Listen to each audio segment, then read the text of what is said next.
اور آپ دیکھیں کانسرٹس وغیرہ میں لوگ بے ہوش ہو جاتے ہیں، ہر کانسرٹ میں انتظام کیے ہوئے تھے، بعد میں پھر کہتے ہیں جی وہاں شیطان آ گیا تھا، وہاں جن آ گیا تھا.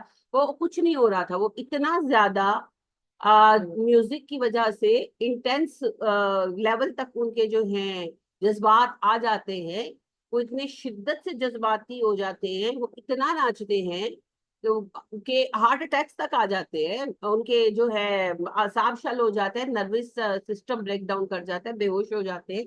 تو وہ انتظام کر کے رکھتے. لہٰذا جتنے بھی بڑے بڑے کانسرٹ ہوتے ہیں ان میں ہر کانسرٹ میں 10-12 لوگوں کا ہاسپٹلائز ہونا نارمل ہے، اور انہی باتوں سے ہوتے. اسی لیے اسلام کہتا ہے نہیں، میوزک نہیں سننی. اور آپ اس چیز کو ایکسپیرینس کر کے دیکھیں، اس چیز کو کبھی ایکسپیرینس کر کے دیکھیں. کسی ریزن سے آپ میوزک سنیں، یعنی آپ کو سننا پڑا، شادی ہے، آپ جا رہے ہیں اور آپ وہاں گانا سن رہے ہیں. اب ایسی شادی آپ نہیں چھوڑ سکتے، لیٹ سپوز. تو 2-3 دن ایسے گزر جائیں نا، تو آپ کھڑے کام کر رہے ہیں اور آپ کے دماغ میں وہ گانا چل رہا ہے. اگر آپ کا کنٹرول تھوڑا سا ویک ہے اپنے اوپر، تو وہ گانا آپ کی زبان پر بھی آ جائے گا. آپ کھانا پکا رہے ہیں، آپ نماز میں کھڑے ہیں اور دماغ میں 1 2 3 4 ہو رہے ہیں، آپ ملامت کر رہے ہیں خود کو، پر وہ دماغ کے اندر کہیں چل رہا ہے نا. تو یہ ایفیکٹس ہیں جس کی وجہ سے اسلام نے کہا میوزک نہیں سن. اور میوزک آپ کو مست کر دیتا ہے، میوزک کا ایفیکٹ ہے. بعض اوقات ایسا ہوتا ہے، آپ کے ساتھ بھی ہوا ہوگا، کیونکہ میوزک عام بہت ہے نا، کہ کوئی دھن بہت اچھی ہو تو آپ لاشعوری طور پر اٹریکٹ ہوتے ہیں کہ یہ کتنی اچھی دھن ہے.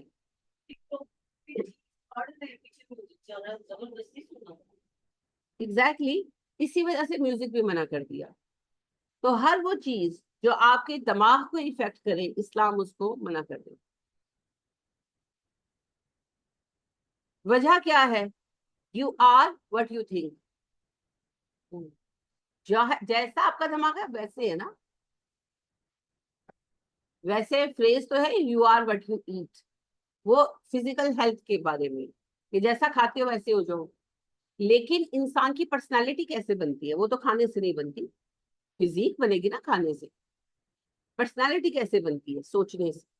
سو you are what you think. آپ کی سوچ ہی فائنلی آپ کے اعمال بنتے. تو ایک عربی فریز ہے کہ اپنے سوچوں کی حفاظت کرو، کیونکہ تمہاری سوچ تمہارے الفاظ بنتے ہیں.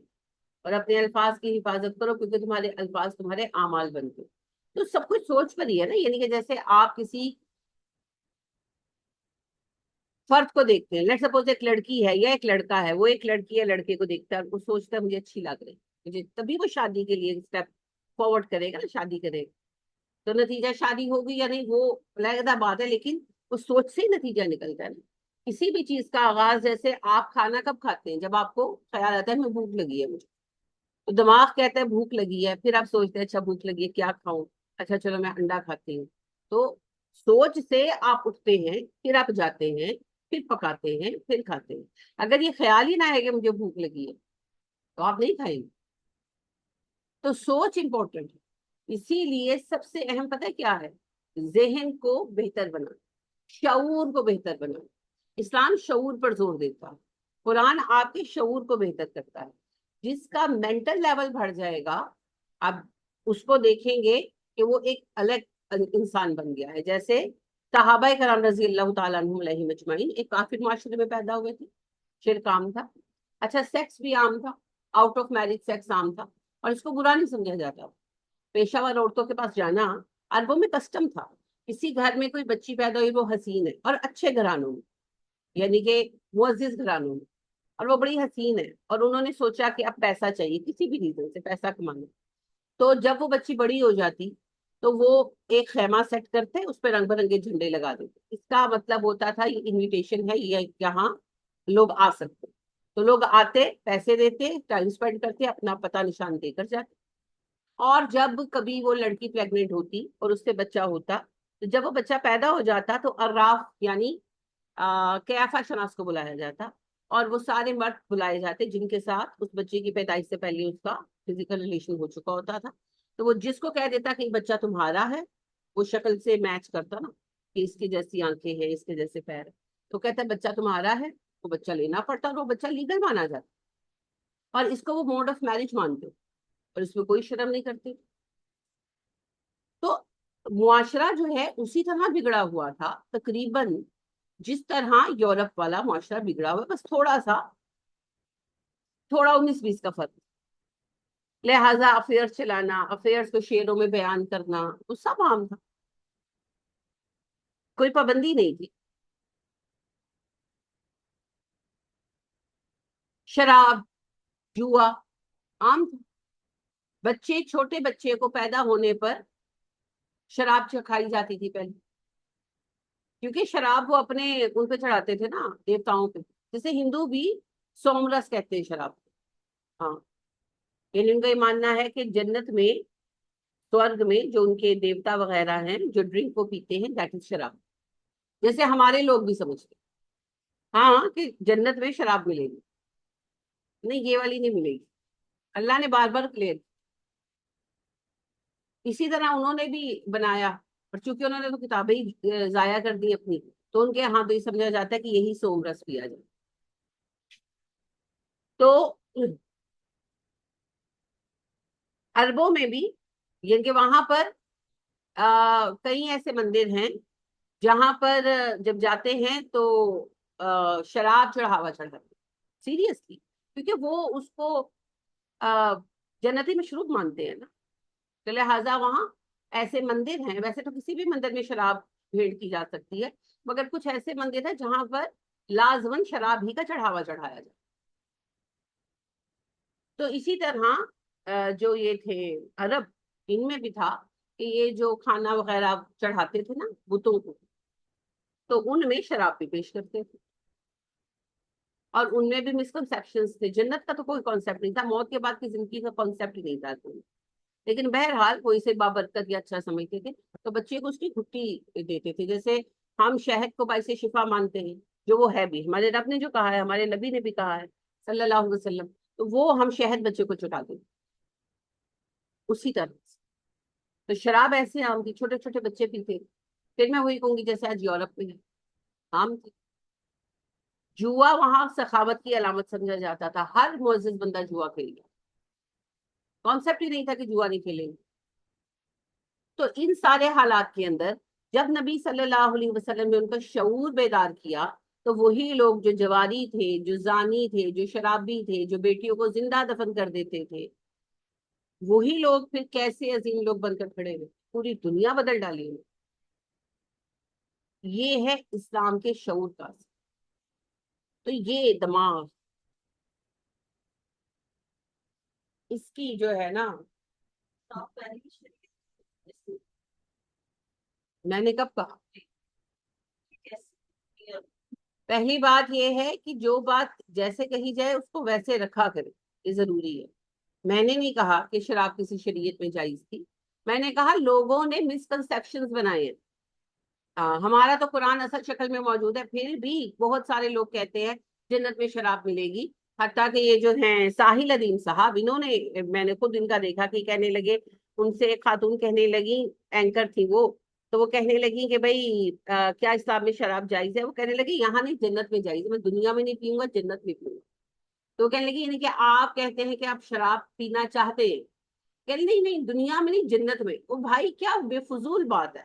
حالانکہ ساحل ادیم صاحب اچھے پڑھے لکھے آدمی ہیں، لیکن فضول بات ہے. قرآن بار بار کلیئر کرتا ہے کہ وہ شراب، پہلی بات تو یہ ہے کہ عرب میں آپ کو الکوہلک ڈرنکس کے لیے شراب کا لفظ نہیں ملے گا. شراب تو کسی بھی ڈرنک کو کہتے ہیں، شراب پینے کے لیے استعمال ہوتا ہے.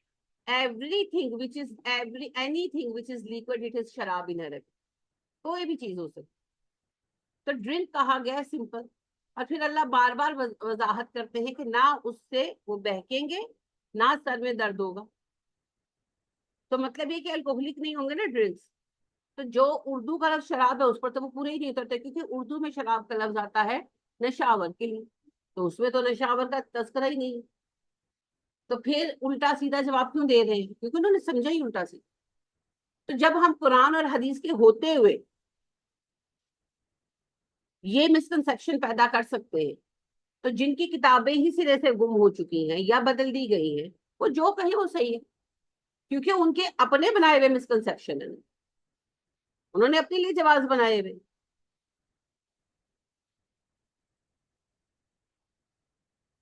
تو اللہ نے کبھی کسی عہد میں کسی شریعت میں کوئی نقصان دہ چیز حلال نہیں کی. حلال و حرام شروع سے ایک ہی ہے جی، سوائے ایک دو چیزوں کے جن کو ایوالو کرنا پڑے. یعنی کہ بہن بھائی کی شادی، تو آدم علیہ السلام کے بیٹے بیٹیاں کس سے بیاہے جاتے؟ کوئی اور فیملی تھی؟ نہیں تھی نا، صرف آدم کے ہی بچے تھے. تو پھر کیا کیا جاتا؟ کیسے نسل چلائی جاتی؟ آپشن نہیں تھا نا. اس وجہ سے آدم علیہ السلام کے بچوں کی سگے بہن بھائی ہونے کے باوجود شادی ہوئی، کیونکہ کوئی آپشن نہیں تھا. چند جنریشن کے بعد یہ ختم ہو گئے، کیونکہ بچے بہت تھے، بہت بچے ہوئے. تو چند جنریشن کے بعد یہ چیز ختم کر دی. باقی ویسے حلال و حرام سیم ہی رہے، کوئی حلال و حرام ایسا نہیں ہے جو وقت کے ساتھ اللہ نے بدلا ہو. ہاں، نشاور چیزوں کی حرمت کا مسئلہ بعد میں شروع ہوا ہے، کیونکہ آدم زمین پر اترے تھے تو کیا آتے شراب بنائی تھی انہوں نے؟ نہیں بنائی تھی نا. بڑی نسلوں تک کوئی نشاور چیز تھی ہی نہیں. پھر پتہ نہیں کب کیسے کون سی جنریشن میں جا کر پہلی بار کسی نے کوئی نشاور چیز ڈسکور کی، اور وہاں سے یہ سارا مسئلہ شروع. تو لہٰذا جیسے جیسے چیزیں آئی ہیں ویسے ویسے احکامات آئیں گے. جیسے پہلے پیسہ نہیں تھا تو پیسے کے احکامات تھے ہی نہیں. جب پیسہ آیا ہے احکامات تو تب ہوئے. تو یہ ایک علیحدہ مسئلہ ہے، لیکن کبھی بھی کسی شریعت میں کوئی نقصان دہ چیز حلال نہیں رہی. جیسے زنا آدم کے وقت سے ہی حرام، اسی طرح شراب بھی تب سے ہی حرام. تو اسلام کا بنیادی مقصد جو ہے، جو قرآن کا بنیادی مقصد ہے، وہ ہے آپ کی شعور کو بیدار. شعور کا تعلق دماغ سے ہے، اور دماغ کی صحت کے لیے ضروری ہے کہ نشہ آور چیزوں سے بچا جائے. میں پھر آپ کو اگزامپل دوں گی کہ نشہ تو بہت بات کی بات ہے. جو لوگ کسی دماغی مرض کا شکار ہو اور ان کو ذہنی دوائیاں دی جاتی ہوں، آپ دیکھیں وہ اپنے حواسوں میں نہیں ہوتی. ہاں، ڈپریشن کی اینٹی انزائٹی خالی وہ لے رہے، کوئی بڑی چیز نہیں لے رہے، مگر وہ بھی ڈاواں ڈول. اچھا، ان کی کوئی اپنی قوت ہی نہیں ہوتی. ایک خاتون تھی، ان سے اب تو میرا میل جول نہیں ہے، وہ شفٹ ہو گئی ہے. تو ان کو یا وہ بالکل سست پڑی رہتی تھی، اور یا وہ بھاگتی پھرتی تھی. تو ان کو انزائٹی کا پرابلم تھا. تو ان کی دوائی ایڈجسٹ کرنا بہت مشکل ہوتا ہے دماغی مریضوں کا. تو ان کی دوائی اگر کم ہو جاتی تھی، ان کے ڈاکٹر ڈوز کم کرتا تھا تو سلو ہو جاتی تھی. ان کی ہر چیز میں بولنے میں بھی سلو ہو جاتی تھی، ہاتھ ہلانے میں سلو ہو جاتی تھی. اور وہ بیچارہ ڈوز بڑھاتا تھا تو ہر چیز میں سپیڈ اپ ہو جاتی، یعنی کہ اوور جیسے اوور چارج ہو جاتی. تو وہ ان کی ڈوز سیٹ نہیں ہو رہی تھی. تو آپ دیکھیں کہ انسان کس قدر بے بس ہو گیا، اس کے دماغ کا کنٹرول تو ایک گولی پر چلا گیا نا. اگر وہ گولی نہیں لے گا تو وہ کیا کرے گا؟ اور ایسا بندہ آپ کو کیا پروڈکٹیوٹی دے سکتا ہے؟ وہ شادی شدہ عورت تھی، ظاہر ہے نا وہ بچوں کو دیکھ پا رہی تھی، وہ کچھ بھی وہ یہی پڑھتی رہتی تھی. اچھا، بچے جو ہیں وہ یعنی کہ ٹین ایجرس تھے، وہ لیول کے بچے. میں بیٹی تھی، بیٹا تھا جو ہے 8th میں. تو وہ ظاہری بات ہے جو اس طرح کی حالت میں مسائل ہو سکتے ہیں کہ نہ پڑھائی پہ توجہ تھی نہ کچھ، آئے کھانا بھی نہیں بنا ہوا، بازار سے آرڈر کر لیا، اس طرح سے چل رہا تھا. تو بہت اپسیٹ رہتی تھی، لیکن کچھ نہیں کر سکتی. تو دماغ ہی تو سب کچھ ہے، دماغ ہی تو ہے سب کچھ. انسان کی پرسنالٹی وہی ہے جو اس کا دماغ سوچتا ہے. دماغ ہی انسان کو عمر یا ابو جہل بناتا. نبی صلی اللہ علیہ وسلم نے تو دونوں کے لیے دعا مانگی تھی نا، کیونکہ دونوں ہی بڑے سمجھدار تھے. اور ابو جہل کا تو لقب بھی ابو الحکم تھا، اور وہ بڑا سردار تھا. لیکن یہ سوچ کا فرق تھا، جس نے ایک کو فاروق اور ایک کو ابو جہل بنا. تو سب سوچ ہی کے ساتھ تو فرق آتا ہے، باقی کسی کے پاس دو دماغ نہیں. تو دماغ کو خراب نہیں کیا جائے. لہذا ہر وہ چیز خمر ہے جو آپ کی عقل کو متاثر کرے. ہر ایک نشہ آور چیز، نبی کریم صلی اللہ علیہ وسلم نے فرمایا کلو مسکرن خمرن و کلو خمرن حرام. ہر نشہ آور چیز خمر ہے اور ہر خمر حرام. تو عرب تو شراب کے لیے استعمال کرتے تھے یہ لفظ، لیکن ہر نشہ آور چیز کو آپ صلی اللہ علیہ وسلم نے ممنوع قرار دیا. حالانکہ اس وقت میں نشہ آور چیز صرف یہی تھی. ہاں عربوں میں تو کم از کم یہی تھی. بڑے صغیر میں بھانگ شنگ پی جاتی تھی، مگر وہ بھی تو ڈرنک ہی ہے نا. بھانگ کے پودے گھوٹے جاتے تھے اور پھر وہ پانی میں ملا کر یا دودھ میں ملا کر پیے جاتے تھے، تو ہے تو وہ بھی ڈرنک ہی. لیکن وہ ان میں متعارف نہیں تھا کیونکہ وہاں پر تھے نہیں نا. یہاں پر تو روڈ کے کنارے خود ہی اگاتے، تو یہاں پر بھنگ پی جاتی. اسی طرح آپ دیکھیں کہ بنگال وغیرہ میں تاڑی پی جاتی تھی. تاڑ کا درخت ہوتا ہے نا، تو تاڑ کے درخت کا جو پھل ہے اس کا جوس نکالتے ہیں اور اس کو پھر اوور نائٹ چھوڑ دیتے ہیں تو اس میں نشہ آ جاتا ہے، اسے تاڑی کہتے ہیں. وہ پی جاتی تھی جہاں پر جو پایا جاتا ہے. لیکن بہرحال بیسک بات یہ کہ ساری ہی ڈرنکس تھے، سب ڈرنکنگ فارمز. پھر یہ تو بعد میں ہوا کہ ٹیبلٹس بن اور یہ ہو اور وہ ہو فلانا ہوا، یہ سب کچھ بعد میں. تو اللہ کہہ رہے کہ وہ آپ سے شراب کے بارے میں سوال کرے. تو یہیں پر اس چیز کو سمجھ لیجئے کہ خمر کا لفظ استعمال ہوا. شراب جو ہے شریبہ یشربو سے ہے، شریبہ یشربو پینا. اور شراب ہر وہ چیز ہے جو پی جاتی ہے، جو ڈرنک ہے وہ شراب.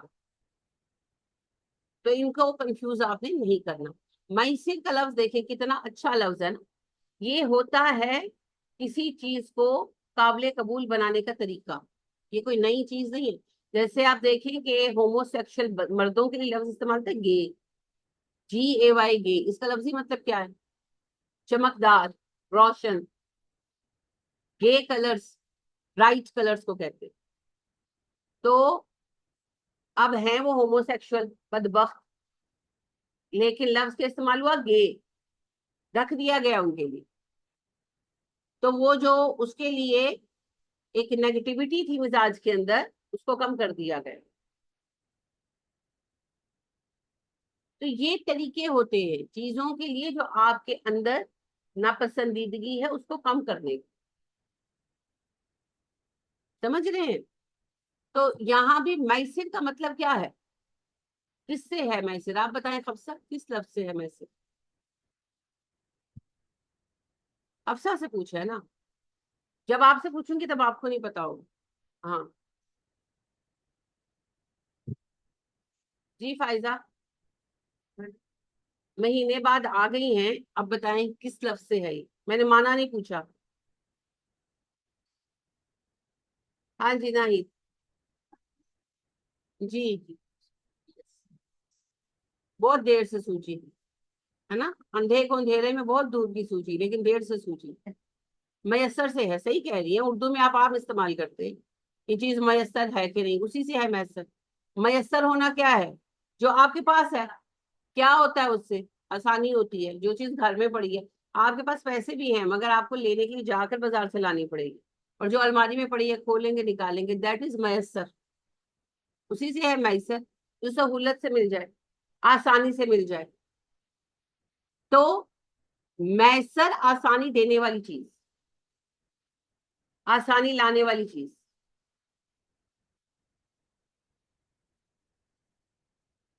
اب یہاں پر میں آپ کو ایک چیز پوائنٹ آؤٹ کرتی ہوں، شاید آپ کو سمجھ آئے.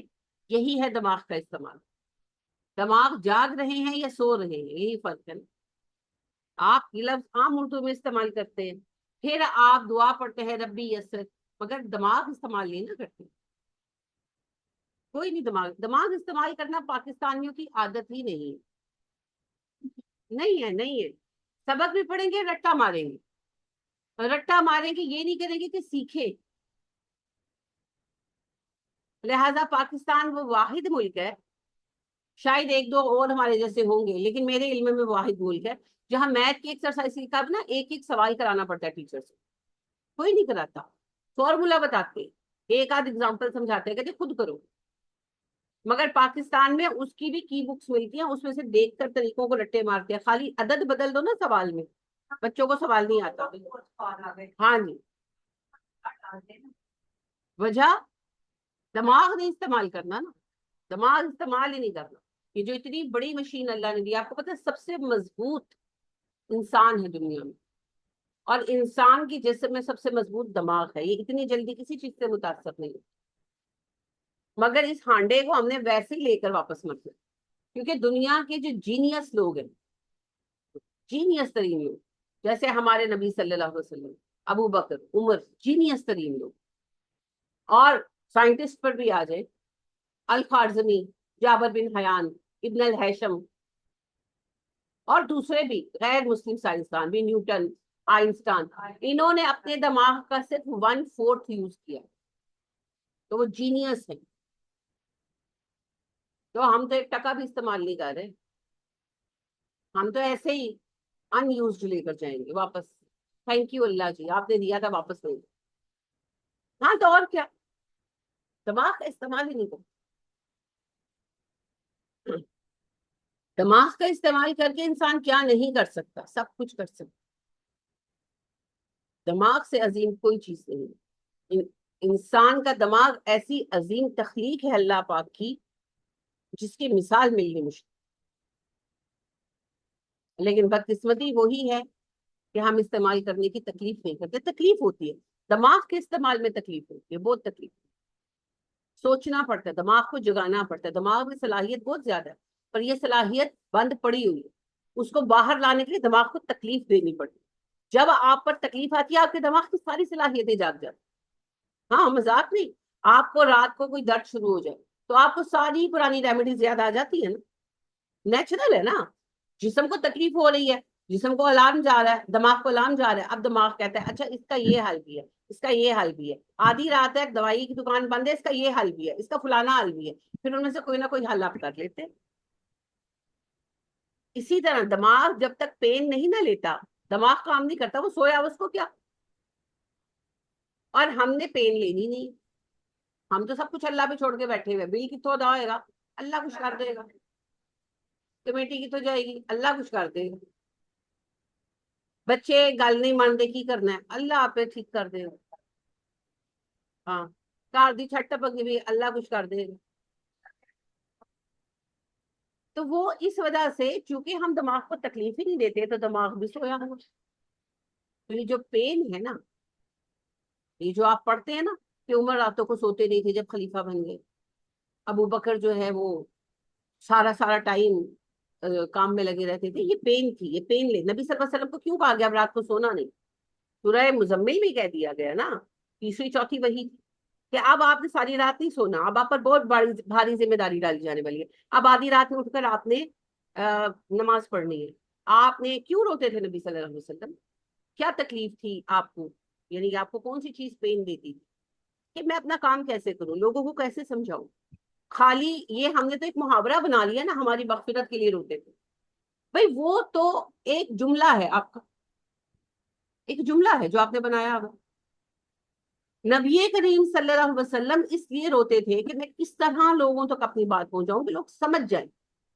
میں اپنے کام کو کیسے سر انجام دوں اللہ جی، اور اس میں جو فیلئرز آتے تھے، جو رکاوٹیں آتی تھیں وہ آپ کو تکلیف دیتی تھی، اور آپ صلی اللہ علیہ وسلم ان پر غور و فکر کرتے تھے، اسی لیے روتے تھے، تڑپتے تھے نماز کے دوران، اور پھر اللہ آپ کو ان کے سجھاؤ دیتے تھے، حل دیتے تھے، اگر آپ یہ پین نہ لیتے تو آپ محمد نہ ہو صلی اللہ علیہ وسلم، اور یہ پین آپ نے اپنی مرضی سے اعلان نبوت سے بہت پہلے لینا شروع کر دیا تھا، پوری دنیا تھی نا، پورا مکہ تھا، اچھا زید بن عمر بن نفیل بھی تو توحید کو سمجھ گئے تھے، مگر پین تو نہیں لی نا، پین تو محمد نے لی صلی اللہ علیہ وسلم، گھر چھوڑا، اتنا بہترین گھر، بیوی بچے چھوڑ کر ہرا میں کیوں جا کر بیٹھتے، گھر میں کون سے کانٹے چپتے تھے، کوئی کانٹا نہیں تھا نا، پیاری پیاری بچیاں تھیں جن کو آپ بے حد چاہتے تھے، اور آپ کی بیوی تھی اما خدیجہ جن سے زیادہ پیار آپ نے اما عائشہ سے بھی نہیں کیا، اس کے باوجود آپ صلی اللہ علیہ وسلم اس محبوب بیوی کو، اپنی بچیوں کو چھوڑ کر کیوں ہرا میں جا کر بیٹھتے تھے،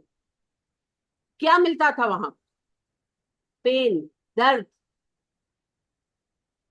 اس درد کی تلاش میں جاتے، اور جب تک وہ درد آپ نہیں لیں گے آپ کا دماغ نہیں جاگے گا، اور جب تک دماغ نہیں جاگے گا آپ ساری زندگی کنویں کے مینڈک بن کر ہی بیٹھے رہیں گے، اور انفرادی حیثیت میں بھی اور اجتماعی حیثیت، تو لہذا دماغ کو جگانا ہے تو درد تو لینا ہو، مگر درد کس کو چاہیے، یہی تو پرابلم ہے، یہی جو پین ہے، یہ جو شعور کا درجہ ہے جو انسان کو راتوں کو جگاتا ہے. بال کی ایک نظم ہے، رات اور شاید کبھی پڑھیے گا، اسی پین کو بیان کرتے ہیں. اس میں کیریکٹر بنایا ہوا ہے رات کو نا. تو رات کہتی ہے کہ سب سو گئے ہیں، تجھے نیند کیوں نہیں آتی، تو کیوں پھرتا ہے، تجھ پر میرا جادو کیوں نہیں چلتا. تو پھر وہ آگے پوری نظم ہے. اقبال پھر اس کو کہتے ہیں کہ میری قوم کی حالت مجھے سونے نہیں دیتی. مرداد لوگوں کی محفل ہے، مرے ہوئے لوگ ہیں سارے. میرا حال ہے جیسے قبرستان میں جلنے والی موم بتی، کسی کو نفع نہیں دے رہی. میری سوچ، میرے افکار کسی کو نفع نہیں دے رہی. اقبال کی اس تڑپ کو آج سمجھتی ہوں. اور میں سوچتی ہوں لوط علیہ السلام کتنا تڑپتے ہوں، کتنا تڑپتے ہوں گے. عیسیٰ کتنا تڑپتے ہوں گے علیہ السلام. موسیٰ کے دل پر کیا گزرتی ہوگی جب وہ ان کی قوم بار بار ان کو ستاتی تھی، تو کیا ان کا دل اس وقت درد محسوس کرتا ہوگا، کیسے وہ کلپتے ہوں گے. ایسی لعنتیں نہیں بھیجنی پھر نبیوں نے. اللہ کہتے ہیں نا داؤد نے بھی لعنت بھیجی، عیسیٰ نے بھی لعنت بھیجی، بے وجہ نہیں بھیجی. ان کے دل کاٹ دیے ان لوگوں نے. کیا گزری ہوگی سلیمان علیہ السلام پر جب ان کے عہد میں ان کی قوم جادو کے پیچھے بھاگتی تھی ان کو چھوڑ.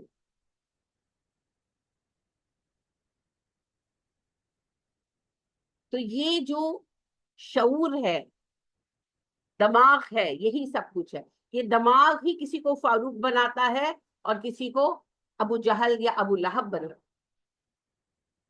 صرف ایک دماغ، اور کچھ بھی نہیں. لہذا آپ کی باڈی تو آپ کے کھانے پینے سے بنے گی، آپ کی پرسنالٹی آپ کی مینٹالٹی سے بنے گی، اور مینٹالٹی ہی کا نام عقل ہے، شعور. اسی لیے قرآن صرف شعور کو ایڈریس کرتا ہے. جب انسان کا شعور بیدار ہو جاتا ہے نا، تو پھر وہ عمر بن خطاب سے عمر فاروق بن جاتا، پھر فرق پڑ جاتا. پھر ابو جہل جیسے ظالم کا بیٹا جو ہے وہ عظیم صحابی بن کر ابھرتے ہیں. کیا نام تھا؟ اکرمہ. بارک اللہ، اکرمہ. ولید بن مغیرہ جیسے کٹے کافر کے بیٹے خالد بنتے. شعور. خالد کے بھی جب تک دماغ نے ایکسپٹ نہیں کیا، خالد نے بھی اسلام قبول نہیں کیا. پورا اپنا ٹائم لیا، سوچا، اپنی مرضی سے اسلام قبول. تو جب تک شعور نہیں جاگتا تب تک انسان نہیں بدلتا. ہمارا مسئلہ بھی یہی ہے، ہم نے قرآن سے شعور نہیں لیا، باقی ہم نے اس سے تعویذ لے لیے، نمبرز نکال لیے، وظیفے نکال لیے. شعور وہ ہمارے لیے نہیں ہے. ہم تو ایسے ہی رہے. ہم تو اتنے جاہل ہیں کہ ہم باتھ روم استعمال کرنے کے بعد فلش کا ایک بٹن نہیں دبائیں. ہم گند چھوڑ کر باہر نکل آئیں گے. گھروں میں بھی یہی کریں گے. ہم ڈاکٹر ہوں گے، ہم انجینئر ہوں گے، ہم یونیورسٹی سے پڑھ کر آئے ہوں گے، مگر ہم یہی کریں گے. ہم گندے جوتوں کے ساتھ باتھ روم جائیں گے، گھر ہو باہر ہو، ہم گندا کر دیں گے باتھ روم جو بالکل چمک رہا ہے، اور ہم ایسے ہی باہر نکل آئیں گے. ہم ویسے یو کے سے پڑھ کر آئے ہوئے بھی ہوں گے، عورتیں ہوں مرد ہوں. زیادہ تر مرد عورتیں اس لیے کر لیتی ہیں کہ ان کو بعد میں زیادہ کرنا پڑتا. اگر ان کے پاس ملازم ہو وہ بھی یہی کرتے. لہٰذا اب بچیاں بھی یہی کرتی ہیں. ملازماؤں نے کرنا ہے نا، تو باتھ روم جائیں گے، نہائیں گے، وائپر بھی نہیں پھیریں گے، آ جائیں گے. صبح اٹھیں گے، بیڈ ایسی جانوروں کی طرح چھوڑ کر چلے جائیں. ملازمہ ہے نا، ماں یا بیوی وہ کریں گے. اور جن عورتوں کے پاس ملازم ہے وہ بھی ایسی. شعور پہ ہمارا لیول یہ ہے.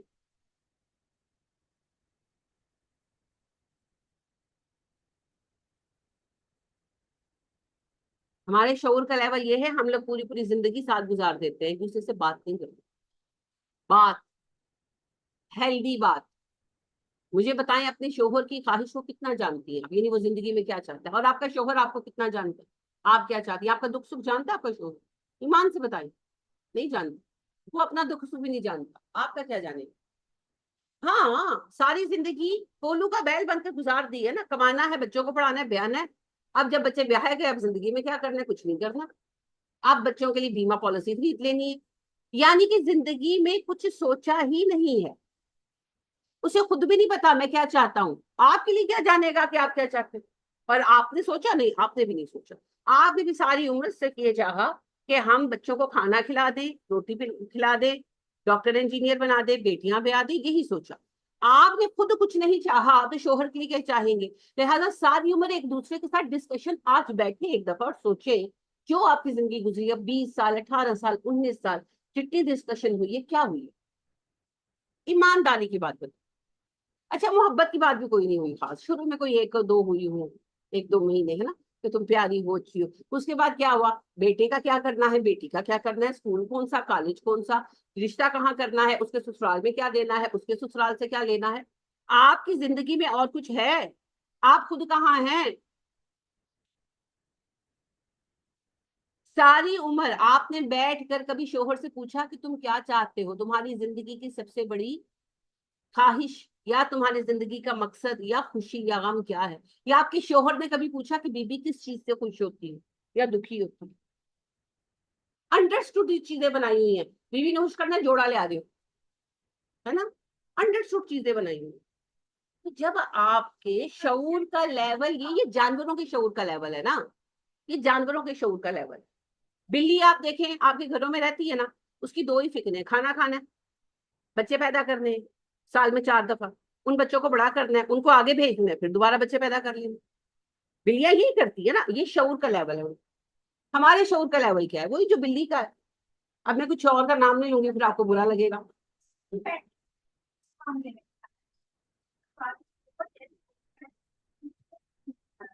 ہے نہیں نا, اس کو جگایا ہی کبھی نہیں. دیکھو جی, سویا مویا ایک برابر. ہاں, ہم چھوٹے تھے نا تو ہماری امی کہا کرتی تھی سویا مویا ایک برابر. تو قرآن کو کبھی ایک شعور جگانے والی کتاب کی حیثیت سے پڑھا ہوتا نا, جس حیثیت سے ان کو صحابہ پڑھتے تھے. حالانکہ دلچسپ بات یہ ہے, جب عمر فاروق بن گئے تھے اس وقت تو قرآن کا بالکل شروع کا حصہ آیا تھا. 5 ہجری میں عمر اسلام, سوری 5 نبوی میں عمر اسلام لے آئے ہیں نا, نبوت کے 5ویں سال میں عمر اسلام لے آئے ہیں. اور 5ویں سال کے آخر میں یا 6 سال کے شروع میں کتنا قرآن آیا تھا اس میں؟ آخری چند صورتیں ہی آئی تھی, میکسیمم آپ سمجھے 10 پارے آئے تھے, اور وہ بھی اینڈ والے, جن کی ساری بحث عقائد سے ہے, اور کسی چیز پر ڈسکشن ہی نہیں ہے.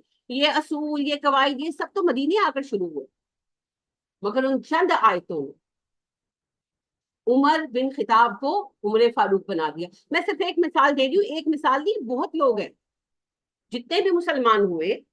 آپ ان کو دیکھیں, ابو ذر کو دیکھیں, ابو ذر شروع میں مسلمان ہوئے. ابو ذر کا قبیلہ بنو غفار جو تھا نا, یہ ڈاکو تھے پیشہ, تو بہت ڈاکے ڈالتے تھے. ابو ذر بھی ڈاکو تھے, پورا قبیلہ ڈاکو تھا بھائی, ان کا آکوپیشن یہی. تو ایک ڈاکے میں گئے, ڈاکہ ڈالا, قافلہ لوٹا. قافلے والوں نے مزاحمت کی, انہوں نے ہتھیار وغیرہ رکھے ہوئے تھے, مزاحمت کی تو انہوں نے خوب قتل و غارت گری کی, سب کو مار ڈالا. عام طور پر عورتیں بچے اغوا کر لیتے تھے, پر وہ لڑے. ابو ذر کے کہتے ہیں کہ بچے بھی لڑے ان کے, یعنی وہ تیار تھے, انہوں نے تیاری کی ہوئی تھی, ان کی عورتیں بچے بھی لڑے, انہوں نے بے دریغ ڈاکو تھے, سب کو مار ڈالا. جنگ کے اینڈ پر ابو ذر نے دیکھا عورتوں بچوں کی لاشیں بکھری پڑی. اچھا عرب نارملی عورتوں بچوں کو نہیں مارتے, لہٰذا آپ دیکھیے کہ کسی بھی جنگ میں حضرت عثمان کو جب شہید کیا گیا, ان کی بیوی کھڑی تھی نا پاس, ان کی بیوی کو ہاتھ لگایا نہیں لگایا. ان کی انگلیاں بھی اس لیے کٹی کہ انہوں نے ہاتھ آگے کر دیا حضرت عثمان کی گردن بچانے کے لیے, تو ان کی انگلیاں کٹ گئی. حضرت حسین رضی اللہ تعالیٰ عنہ کے ساتھ جو ہوا آپ کو پتا ہے, کسی عورت کو فزیکل نقصان پہنچایا گیا نہیں پہنچایا, کسی بچے کو بھی نہیں مارا. جو علی اصغر شہید ہوئے نا, وہ تو حضرت حسین لے آئے باہر, تو کسی بچے کو, چھوٹے بچے کو نہیں مارا. میں ان کی تعریف نہیں کر رہی, میں کہہ رہی ہوں عربوں کا کسٹم تھا, عورتوں بچوں کو نہیں مارتے, پٹھان بھی نہیں مارتے. لہٰذا سب سے شیم فل بات وہ یہ آج بھی مانتے ہیں کہ عورتوں بچوں کو مار ڈالا, عورت بچے کو, عورت اور بچے پہ ہاتھ نہیں ہوتا. یہ برے صغیر کا ہے, اور پنجابیوں کا ہے یہ گانا کہ گالی دینی ہے تو عورت کی گالی دو, چھیڑنا ہے تو عورت کو چھیڑو, کسی قبیلے کو, کسی قوم کو ذلیل کرنا ہے, اس کی عورت اٹھا کے ریپ کر دو. یہ عربوں میں نہیں, عرب دشمن کچھ بھی کریں گے, عورتوں کو بچوں کو انسلٹ نہیں کرے. یہ ان لوگوں میں جاہلیت سے چلا رہا. عورت کو وہ ذلت عزت کا ذریعہ، عزت تو مانتے تھے مگر ذلیل کرنے کا ذریعہ نہیں بنا. یہ چیز ان میں تھی. تو ابو ذر نے دیکھا، ابو ذر غفاری جو ہے انہوں نے دیکھا. عام طور پر غفاری کہتے ہیں، ویسے یہ غین کے نیچے زیر ہے، بنو غفار قبیلہ ہے. اینیویز، تو ابو ذر غفاری جو ہے انہوں نے دیکھا کہ ہر طرف عورتوں بچوں کی لاشیں پڑی ہیں، تو بڑے اپسیٹ. تھوڑی سی بات بھی ہوئی آپس میں، یہ نہیں کہ تو انہوں نے کہا کبھی تیاری کی ہوئی تھی نہ، تیاری کھاتے نہ مرتے. ہے وہ ہو گیا جو ہونا. اس سے ابو ذر کا دل چاٹ ہو گیا. اسی دوران انہوں نے سنا کہ مکہ میں ایک بندہ ہے جو کہتا ہے میں نبی ہوں، تو انہوں نے اپنے بھائی کو بھیجا. وہ آئے نبی صلی اللہ علیہ وسلم سے ملے بھی، واپس گئے. تو انہوں نے کہا میں نے تو سمجھ گئی، پتا نہیں سچے ہیں پتا نہیں جھوٹے ہیں بڑے اچھے، پر ان کا دعویٰ سچا ہے جھوٹا I am not able to understand. تو پھر ابو ذر خود آئے مسلمانوں، اور پھر واپس اپنے قبیلے میں چلے. پھر مسلسل قبیلے میں رہے، تبلیغ کرتے رہے کرتے رہے کرتے رہے. آپ سوچیں ڈاکوؤں کو تبلیغ کرنا مذاق نہیں ہے. اور وہ ایک دو دن کے ڈاکو نہیں تھے کہ نوکری نہیں ملی تھی ڈاکو بن گئے. وہ نسلی ڈاکو تھے. ہاں نہیں دیکھیے دل سخت ہو جاتا ہے، کسائی ہوتی ہے نا، کوئی برا پیشہ تو نہیں ہے، لیکن نسل در نسل کسائی ہوتے تو عجیب سے گوشت کاٹنے میں بےحس ہو جاتے ہے نا. وہی بات ہے، وہ نسل در نسل ڈاکو، جان مال عزت لوٹ لینا ان کے لیے نارمل تھا. ان کے درمیان رہ کر ابو ذر جو ہے ان کے پاس آسان رستہ بھی تو تھا. وہ مکے میں رہتے نبی صلی اللہ علیہ وسلم کے ساتھ، یا مدینہ ہی آ جاتے جب ہجرت ہو گئی. نہیں، مدینہ بھی وہ بہت بعد میں آیا، میرا خیال 7 ہجری یا 6 ہجری میں آئے. کیوں؟ اپنے قبیلے میں رہے، اتنے سال لگے رہے یہاں تک کہ پھر ان کا قبیلہ مسلمان ہو. اور یہ کوئی آسان مہم نہیں تھی، مارے کھائیں. یعنی کہ ایک دو دفعہ تو لگا ان کے گھر والوں کو کہ بس مار ہی گیا، اتنا مارا انہوں نے. ڈاکو تھے، لیکن بہرحال وہ لگے رہے لگے رہے.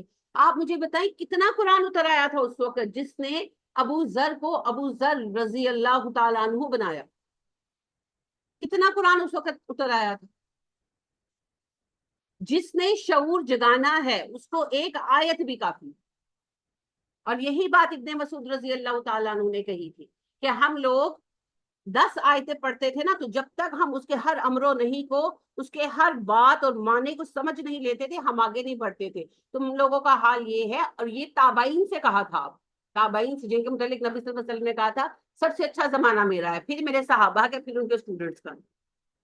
تو ان کو کہا تھا ابن مسعود نے تمہارا حال یہ ہے کہ الحمد سے الناس تک پڑھ جاتے ہو، تمہارے اندر کوئی چینج نظر نہیں ہے. شعور کے لیے نہیں پڑھتے، ابا جی کو بخشنے کے لیے پڑھتے ہیں، اما جی کی برسی کے لیے پڑھتے ہیں، بیٹا بیمار ہے اس کو دم کرنے کے لیے پڑھتے ہیں، مقدمے کی کامیابی کے لیے پڑھتے ہیں، واقعہ رزق کے لیے پڑھتے ہیں. وظیفے بنائے ہوئے ہیں نا. قبر کے حساب سے بچنے کے لیے سورہ ملک پڑھتے ہیں. اعمال صحیح نہیں کرتے، یہ نہیں جانتے سورہ ملک میں کیا لکھا ہے، سورہ کہف میں کیا لکھا ہے بھائی بتا دو. ریچول بنا لیے بس. تو جو مقصد تھا قرآن کا آپ کے دماغ کو جگانا، وہ کہاں گئے؟ نماز کا مقصد کیا ہے؟ آپ کے دماغ کو جگانا بھائی، فوکس کرانا، پورے دن میں 5 بار ریمائنڈ کرانا. وہ ریمائنڈر تو کہیں بھی نہیں رہا. اکثر یہ تو پڑھتی نہیں، جو پڑھتے بھی ہیں بس ایک فرض ہے اتارا پھینکا ہو گئے. تو دماغ سویا ہوا ہے، چینج کہاں سے آئے گا؟ اس دماغ کو جگانا.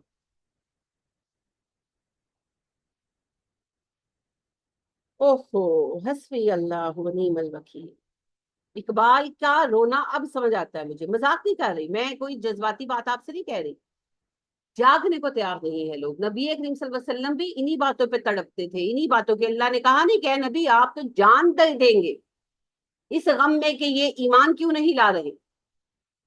کیوں روتے تھے، کیوں اتنا تڑپتے تھے؟ کہ اللہ نے کہا باقی نفس تک آپ تو مر جائیں گے نبی. اس بات پہ تڑپ تڑپ کے یہی تڑپتے تھے. اتنی بڑی بات ان کو سمجھ کیوں نہیں آتی، سمجھ کیوں نہیں آ رہی ان کو؟ تو اگر شعور نہیں جاگا قرآن سے تو قرآن سے کچھ نہیں لیا آپ نے. معذرت، مغفرت کے معاملے اس کی طرف وہ جانے، اس کا کام جانے، وہ لسٹیں ہمارے ہاتھ میں نہیں ہے. لیکن ایک مسلمان کی حیثیت سے دنیا میں اپنا فرض ادا آپ کیسے کریں گے جب تک کہ آپ یہ نہیں سمجھ پائیں گے کہ کرنا کیا؟ پہلے تو ہے دوستو کرنا کی ہے. کسی ایک مسلمان کو روکے، وہ اسکالر ڈھونڈ لے اور اس سے پوچھے مجھے آج ایک مسلمان کو آج اس وقت میں کرنا کیا ہے، صرف ایک جملے میں بتا دے کرنا کیا ہے، میں مسلمان ہوں مجھے کیا کرنا ہے ایک مسلمان ہونے کے حصے، جواب لا دے.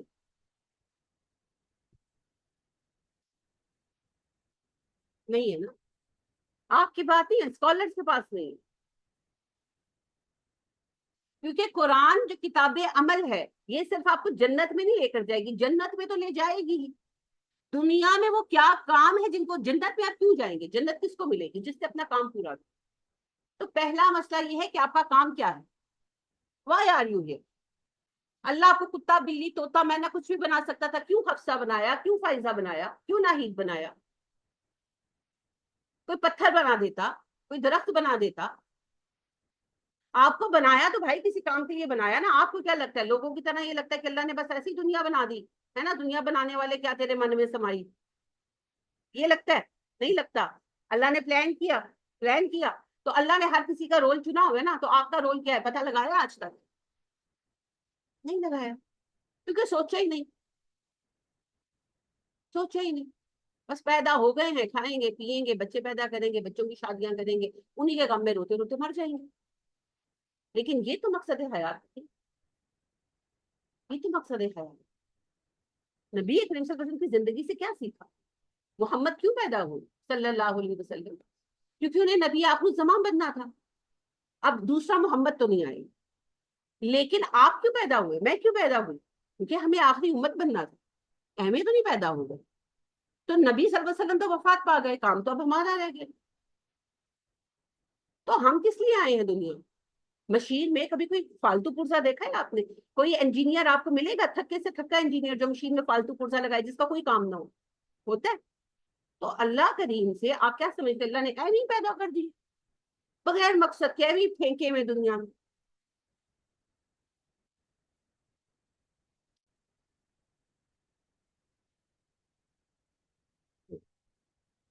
خدا لم یزل کا دست قدرت تو، زباں تو ہے، یقین پیدا کرے غافل کے مغلوب گماں تو ہے.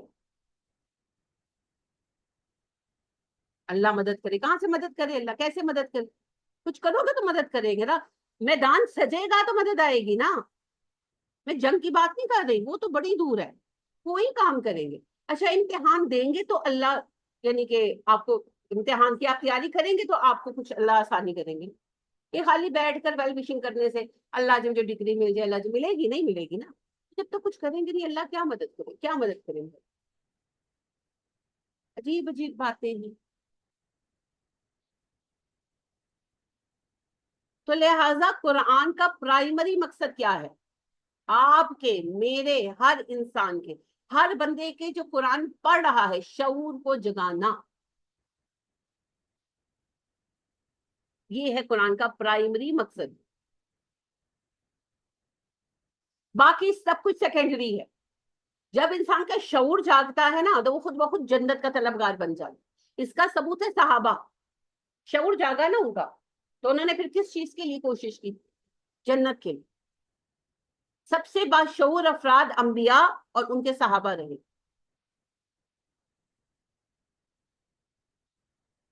تو شعور جگانا ہو. وہ جو اقبال کہتے ہیں نا، خود ہی کو کر بلند اتنا کہ ہر تقدیر سے پہلے خدا بندے سے خود پوچھے بتا تیری رضا کیا ہے. پھر اقبال کہتے ہیں اپنی من میں ڈوب کر پاجا سراغ زندگی، تو اگر میرا نہیں بنتا نہ بن، اپنا تو بن. یہ ایکچولی اللہ پاک کی بات ہے ان کو جو اقبال اس انداز میں کہتے ہیں. ہاں، قرآن کا میسج اصل میں یہی ہے. اقبال کہتے ہیں پانی پانی کر گئی مجھ کو قلندر کی یہ بات، تو اگر میرا نہیں بنتا نہ بن، اپنا تو بن. اپنے من میں ڈوب کر پاجا سراغ زندگی. ایک لائن بھول گئی ہوں. خیر، مقصد کیا ہے اس بات میں، کہنا کیا چاہتے ہیں؟ اللہ کے لیے کچھ نہیں کرنا مت کرو، اپنے لیے تو کرو، اپنے بچوں کے لیے کرو، اپنے مستقبل کے لیے کرو. اس دنیا کا مستقبل بھی اور اس دنیا کا مستقبل بھی ایک ہی چیز کے اوپر ڈیپینڈنٹ. اس دنیا کا سکون اور اس دنیا کا سکون ایک ہی چیز پر ڈیپینڈنٹ. اس دنیا کی فلاح اور اس دنیا کی فلاح ایک ہی چیز پر ڈیپینڈنٹ. آپ کے عمل پر، اور عمل کا تعلق شعور کے ساتھ ہے، دماغ کے ساتھ. تو جگہ نہیں. اسی لیے قرآن ہر اس چیز کو حرام قرار دے دیتا ہے جو آپ کے دماغ کو خراب کرتی، متاثر کرتی. نشہ بھی اور جوا بھی. جوا بھی دماغ کو خراب کرتا ہے. پتہ ہے کیسے کرتا ہے؟ کیسے؟ وہ تو اخلاقی خرابی، ذہنی نہیں. لالچ آنا اخلاقی خرابی ہے نا، وہ آپ کے اخلاق کو بگاڑتا ہے، ذہن کو نہیں. ایک جواری سوائے جوئے کے کیا سوچے گا؟ اس کا دماغ صرف ایک چیز سوچے گا، میں نے کون سا جوا کھیلنا ہے اور کیسے جیتنا ہے. تو وہ پھر کسی کام کا نہیں نا، وہ تو بس جوئے کا ہی ہو گیا. ہاں، بیوی، گھر، بچے، جائیدادیں، ہر چیز داؤ پہ لگا دیتے.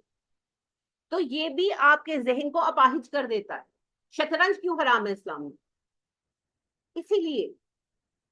ہاں، حالانکہ ویسے شطرنج ان کھیلوں میں سے ہے جو آپ کی میموری وغیرہ کو شارپ کر دیتی ہے، مگر نبی صلی اللہ علیہ وسلم نے شطرنج کھیلنے کو حرام کرا دیا. کیوں؟ یہی وجہ ہے. گھنٹوں بیٹھے ہیں شطرنج کو لے کر. اچھا، جو شطرنج کے کھلاڑی ہیں وہ ویسے بھی خواب بھی شطرنج ہی دیکھتے ہیں، کیونکہ ان کے اعصاب پر سوار ہے. مائنڈ کیپچر ہو جاتا ہے، مائنڈ بلر ہو جاتا ہے، آپ کی زندگی میں کوئی ہیلدی مقصد نہیں رہتا. شطرنج جیت بھی گئے تو کون سی دنیا بدل گئی؟ کون سی دنیا بدل گئی؟ کیا اچیو کر لیں گے شطرنج کے اعلیٰ کھلاڑی بن کر؟ کیا اچیو کر لیں گے بھائی؟ کچھ بھی نہیں. ہاں، اسلام کہتا ہے سوئمنگ کرو. نبی صلی اللہ علیہ وسلم نے کہا نا اپنے بچوں کو سکھاؤ، سوئمنگ سکھاؤ، گھڑ دوڑ سکھاؤ، پہلوانی سکھاؤ، نیزہ بازی سکھاؤ، شوٹنگ سکھاؤ. نیزہ بازی اور وہ تیر اندازی نا، تیر اندازی شوٹنگ آج کل ہے. شوٹنگ سکھاؤ. کندھے مضبوط ہوں گے، جسم مضبوط ہوگا، پھر فیصلہ لینے کی عادت پڑے گی، فوکس کرنا آئے گا. یہ والے کام کرو، یہ پسندیدہ. اور بچے بچیاں دونوں کے لیے. یہ جو نازک نازک حسین حسین بننے کے چاؤ ہے نا، یہ آج ہی ہے. صحابہ تو ایسے نہیں. لہٰذا آپ غیر مسلموں کے اگر پڑھے نا صحابہ کے بارے میں تذکرے، تو لکھتے ہیں وحشی نظر آتے تھے. صحیح لکھتے ہیں. آپ کو کیا لگتا ہے عمر بالکل چھوئی موئی ہوں گے؟ کیا ہو، کیسی ہوں گے عمر؟ دیکھیے، فزیک کی بات نہیں ہو رہی، اپیرنس کی بات ہو رہی. فزیک تو اللہ کی دی ہوئی ہے. نہ انہوں نے کبھی اپنے منہ کے مساج کیے، نہ انہوں نے کبھی جو ہے وہ کوئی اور اس طرح کے فضولیات میں پڑے. محنت کی، مسلسل کی، مشقت میں رہتے تھے، کام کرتے تھے. تو سکن رف تھی، ڈیفینیٹلی رف تھی. راتوں کو جاگ کر کام کر کے آنکھوں میں سرخی رہتی تھی، آنکھوں میں ہلکے پڑے ہوئے تھے، بال کچھ سفید کچھ کالے، اور موٹے موٹے سادے کپڑے. اپنی مرضی سے کام کر کر کے ہاتھ بھی ان کے گٹے پڑ گئے تھے، جیسے مزدوروں کے پڑ جاتے ہیں. پیروں پر بھی نشان پڑ گئے تھے. کوئی پرواہ نہیں، کوئی نہیں. کندھے چوڑے تھے ان کے، مگر موٹے بالکل نہیں تھے وہ. اتنا کام کرنے والا کہاں سے موٹا ہوگا؟ تو بات کرتے تھے سیدھی سادی اور ڈائریکٹ. تو کسی کو دیکھتے تھے نا تو اس کی جان نکل جاتی. تو جو آنکھوں میں وہ آتا ہے نا، جس کو آپ کہتے ہیں اثر، ہاں، وہ ایسے لوگوں میں آتا ہے. صرف عمر کی بات نہیں، سبھی صحابہ کا یہ. نبی صلی اللہ علیہ وسلم کا بھی یہی تھا. تو بات یہ ہے کہ جس نے جسم کو پالا ہے، روح کہاں سے پکڑی؟ اور جو روح پالتا ہے نا، وہ پھر جسم کو سیکنڈری درجہ دیتا ہے. ٹھیک ہے، کوئی تکلیف ہے، کچھ ہے تو علاج کرا لو، باقی نہیں. تو آج کل تو آپ دیکھیں نا، لڑکے لڑکوں کے بھی پارلرز ہیں، لڑکیاں تو لڑکیاں ہیں. وہ اقبال نے کہا تھا مذاق میں، لیکن آج وہ چیز صحیح نظر آتی ہے. کچھ لڑکے آئے کالج کے اقبال کے پاس، تو ایسے بیٹھے باتیں اور چراغ حسن حسرت لکھتے ہیں. تو کہنے وہ بحث کرنے لگے کہ پردہ نہیں ہونا چاہیے نا، دنیا کہاں سے کہاں پہنچ گئی، تو اس مسلمانوں کو بھی پردہ ترک کر دینا چاہیے. تو اقبال ہنس کے کہنے لگے کہ آپ کہہ رہے پردہ ترک کر دینا چاہیے، آپ لڑکوں کو دیکھ کر تو مجھے دل کرتا ہے کہ لڑکے بھی پردہ کریں. کہ اس زمانے میں نیا نیا فیشن آیا تھا نا، فیشل ویشل کا، تو انہوں نے بھی کرائے ہوئے تھے، تو حسین لگ رہے ہوں گے. تو اقبال نے مذاکر ان سے کہا، لیکن آج تو سچ مچ صورت حال.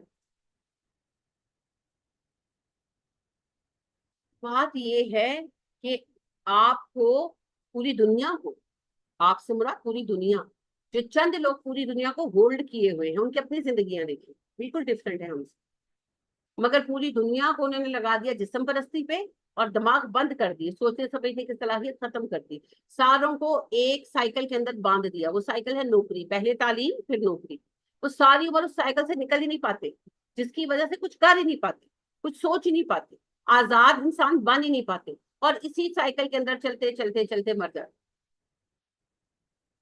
بہت مشکل ہے اس کو توڑنا، مگر جو توڑیں گے بھی کامیاب۔ تو دماغ کو جگانا ہے، اسی لیے خمر اور میسر، شراب اور جوا، منشیات اور all type of gambling is حرام۔ دماغ کو خراب کرنے والی کوئی چیز اسلام آپ کو الاؤ نہیں کرے گا، کبھی نہیں کرے گا، کیونکہ دماغ ہی آپ کی شخصیت پر ہے۔ میں نے ابھی آپ سے عرض کیا ہے your mentality is your personality، تو لہٰذا دماغ کی حفاظت کیجیے۔ اگر آپ کے حالات اللہ نہ کرے خراب ہو جائیں اور آپ اچھے کپڑے افورڈ نہ کر سکیں تو آپ کا اسٹیٹس مالی اعتبار سے چینج ہوگا مگر آپ کی شناخت تو نہیں بدلے گی۔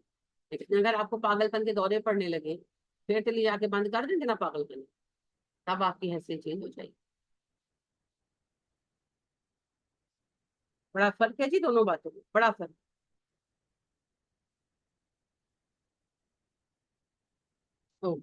سقراط نے کہا تھا، کیا جملہ ہے اس نے کہا تھا I think therefore I am, میرے ہونے کا ثبوت یہ ہے میں سوچتا ہوں، آپ کے ہونے کا ثبوت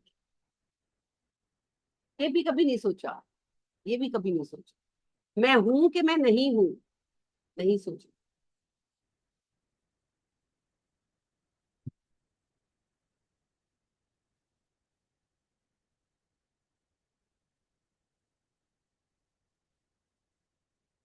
تو بہرحال جی دماغ کو زندہ کیجیے۔ اقبال پھر کہتے ہیں دل مردہ دل نہیں ہے اسے زندہ کر دوبارہ۔ دل کیا ہے؟ وہ اس پمپ کا نہیں کہتے، اس کا یہ کام ہی نہیں ہے، وہ تو خالی بلڈ پمپ کرے گا نا۔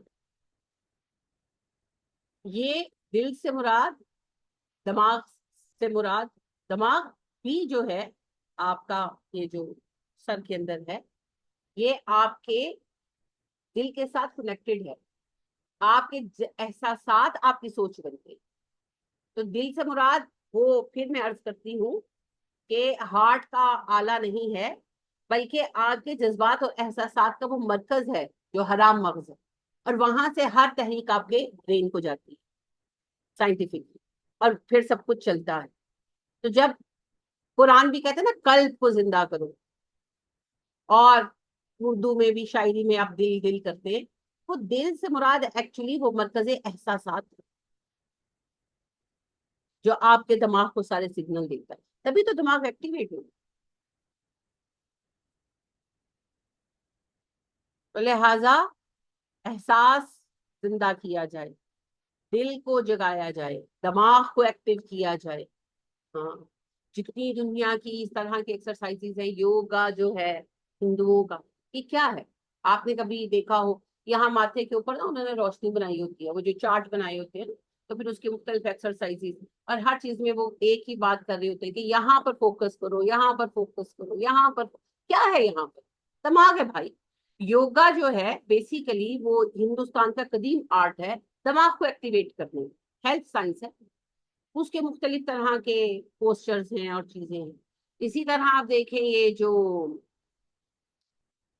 ہپنوسس ہے، مسمرزم ہے، یہ سب کچھ کیا ہے؟ دماغ کو جگانا، یہ جو وہ کرتے ہیں مراقبہ، یہ کیا ہے؟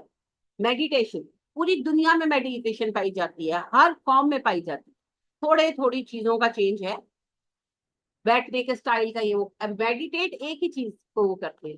اپنے دماغ پہ فوکس کرو، سانس دھیما کرو اور دماغ پہ فوکس کرو۔ قرآن نے آپ کو آسان رستہ دے دیا، نماز پڑھو تو فوکس کر لو۔ تو دماغ جگانا، جو جس کا دماغ جاگ گیا وہ کامیاب ہو گیا۔ اور یہ کام اسلام آسان طریقے سے کراتا ہے. کوئی میڈیٹیشن نہ کرو، کچھ نہ کرو، نماز شعور کے ساتھ پڑھو اور قرآن کو بھی اپنے لیے پیغام سمجھ کر پڑھو. یہ تمہارے دماغ کو جگا دے گا، اور جب تمہارا دماغ جاگے گا تو تم دنیا کی ایک عظیم شخصیت بن جاؤ.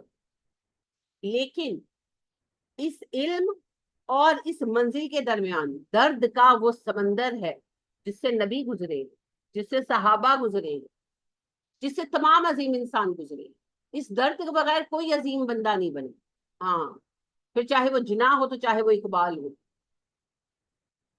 اور چاہے وہ کوئی بھی بڑا بندہ ہو. تو آپ کو بھی عظیم بننا ہے تو درد کا یہ سفر تو کاٹنا ہو.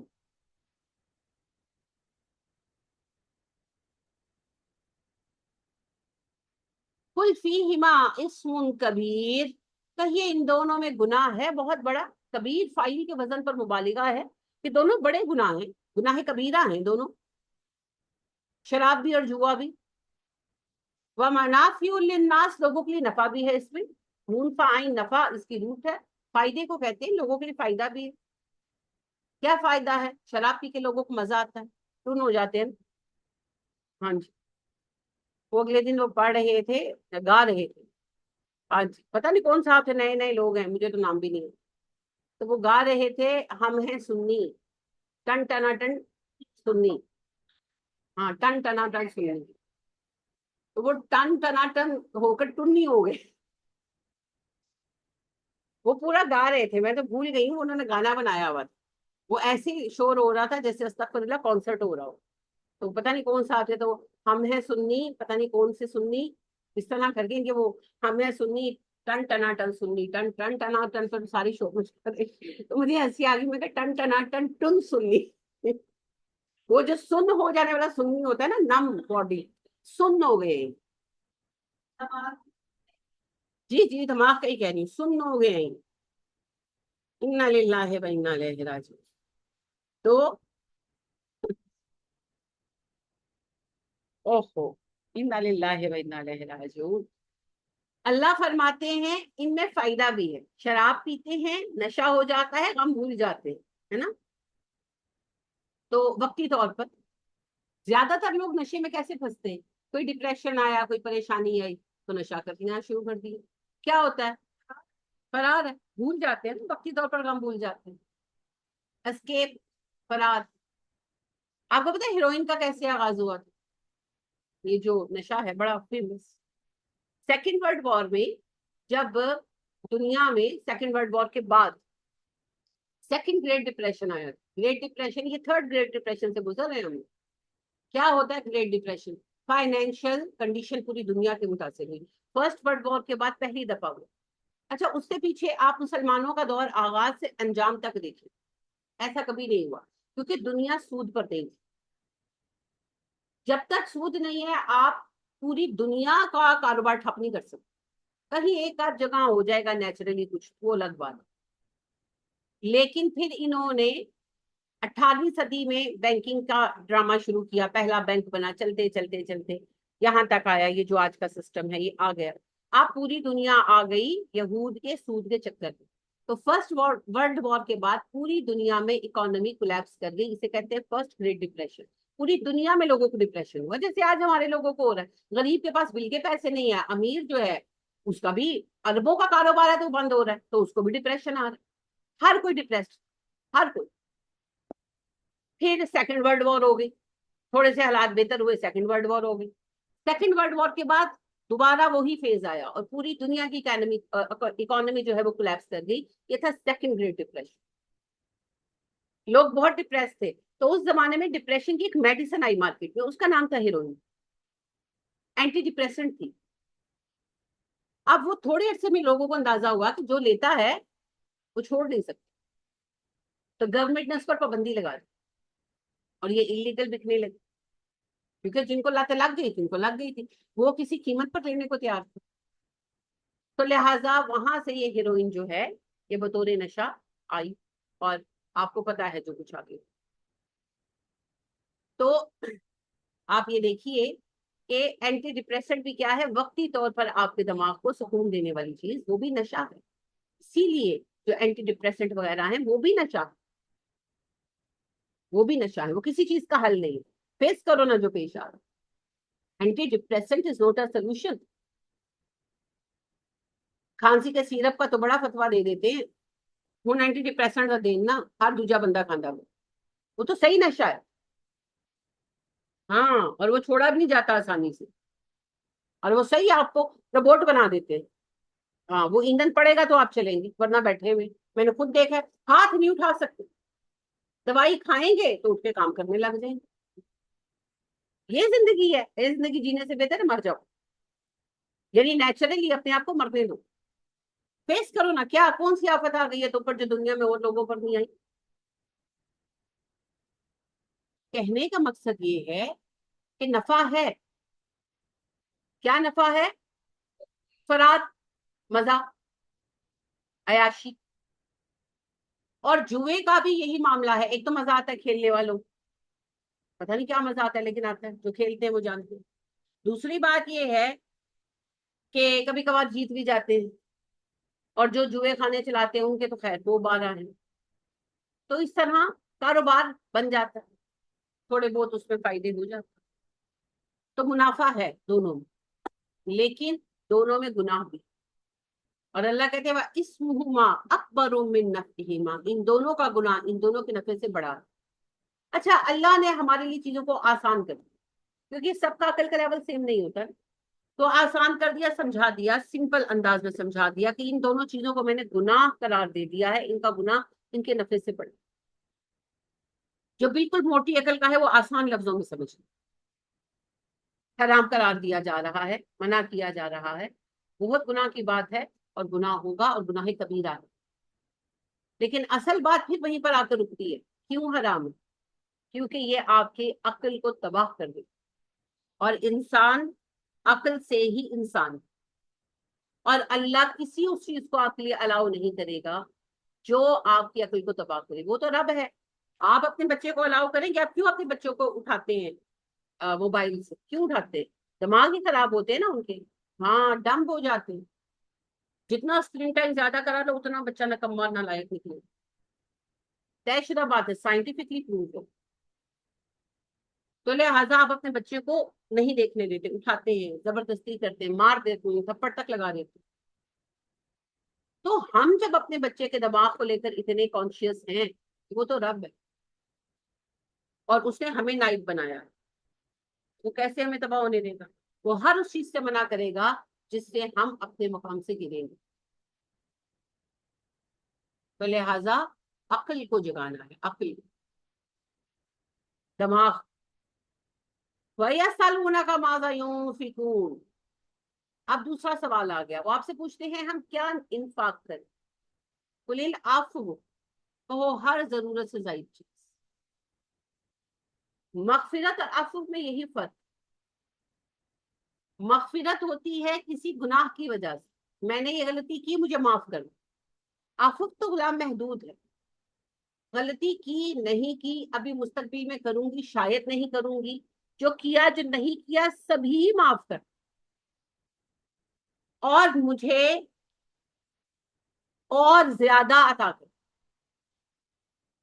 تو معافی جو ہے بیسیکلی وہ مغفرت سے اگلا درجہ. اسی لیے اللہ کہہ رہے ہیں ہر ایکسٹرا چیز صدقہ کر. ابھی جو ہمارے گھر بھرے ہوئے ہیں تو آپ دیکھیں ہم نے کتنا ایکسٹرا اسٹور کر رکھا ہے نا. یہی بات, یہیں سے دلوں میں محبتیں پیدا ہوتی نا مال کی. ساری عمر آپ یاد کریں بچپن اپنا, میرا آپ کا سب کا, پیٹیوں میں چیزیں رکھی جاتی تھی, اور ساری عمر ہماری مائیں گرمی سردی دھوپ لگواتی رہی اور مر گئی. اے ہوئی کر دیا سی مر جا, نہ ان کو کچھ ملا نہ ہمیں کچھ ملا. میری ایک عزیزہ نے ہمارے پاس اپنا کچھ سامان رکھوایا ہوا تھا, تو کچھ عرصے بعد ان کے بہاف پہ کوئی لینے آیا, تو انہوں نے کہا ویسے ہی, جب یعنی کہ کہنے لگی کہ یعنی انہوں نے ٹرنک کھولے, ٹرنک تھے بڑے بڑے ٹرنک, پرانے والے دو ایک کھولے. اچھا, ایک کے اندر نا پیور کا کپڑا بھرا ہوا, اتنا اتنا بڑا ٹرنک تھا. میں نے یہ صوفے کے کتنے لینتھ کا ٹرنک تھا, ہاں میں نے نہیں پہلے دیکھے کبھی, اور اس میں نا پیور کا کپڑا بھرا ہوا, اور وہ انہوں نے اٹھایا نا تو گر رہا تھا. اور وہ پورا لبالب بھرا ہوا تھا. مجھے اتنا رنج ہوا اس بات پہ کہ کسی کو دے دیتے. یعنی کہ وہ باہر جا رہے تھے، امریکہ جا رہے تھے، تو وہ پیک کر کے رکھ دے، اور کئی سال ویسے ہی پڑا رہا. کیونکہ ظاہر ہے ہمارے پاس تو امانت تھا. تو جب انہوں نے اتنے سالوں بعد کھلوایا، جب میری بیٹی کی شادی کا ٹائم آیا، تو میں نے اپنے میرے سے کہا تم کو کوئی اب سامان لیجیے. تو ان سے بات کی تو وہ آئے. تو وہ لٹرلی جھاڑ رہا تھا کپڑا. اگر وہی کسی کو دیا ہوتا، کسی نے پہنا ہوتا، تو کوئی اجر ہوتا نا. اور آپ کو پتا ہے پیور کتنا مہنگا ہوتا. اچھا پھر انہوں نے جو دوسرا کھولا جو ہے ٹرنک، تو اس میں لبالب اسی سائز کا ٹرنک تھا، لبالب جائے نمازیں بھری ہوئی. اب مجھے بتائیں، اچھا جائے نمازوں کو تو کچھ نہیں ہوا، جائے نمازیں رکھ کر کیا کرنی ہے؟ پڑھا لیں دینا. دیکھیں مذاق کے علاوہ وہ بانٹ دیتے کہ اس مساجد کو دے دیتے، تو لوگ نمازیں پڑھ رہے ہوتے، تو اب تک کتنا اجر ہو گیا ہوتا. انسین باتیں، انسین. آپ جا بھی رہے ہیں امریکہ اور آپ وہاں مستقل جا رہے ہیں کہ آپ نے امیگریشن لی ہے، تو یہ تسی واپس نہیں آنا. سینس کی بات ہے نا. اور آپ چیز بھی نہیں منگوائیں گے، کیونکہ یہاں سے وہاں جو شپمنٹ جاتا ہے اتنے پیسے لگتے ہیں، بندہ کہتا ہے دفع کرو، میں چیز ہی وہاں سے لے لیتا ہوں. ایسے ہی ہے نا. تو لہٰذا پھر کس لیے، کیوں سنبھالا. اچھا تیسرا ٹرنک کھولا تو اس میں عام استعمال کی کچن کی چیزیں، جیسے چمچے، سالن ڈالنے والے وہ چائے والے وہ پگوے، کونیاں. اور یہ 15-20 سال سے پڑا ہوا.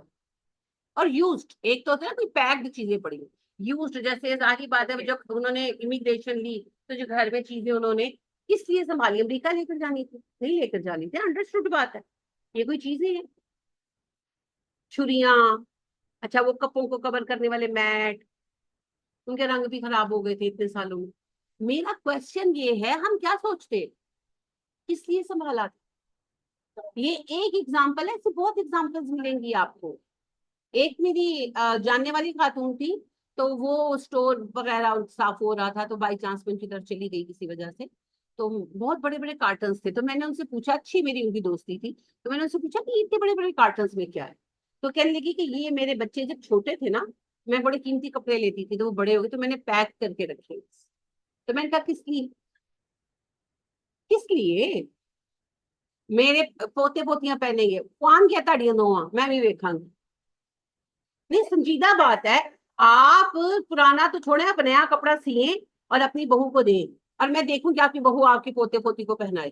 بھائی آج کل پہنا جاتا ہے منی مائنر. ہاں خون و دور گئے، وہ آپ کی مروت میں رکھ تو لے گی، پہنائے گی نہیں. کہاں بیٹھے ہیں کیا سوچ رہے ہیں.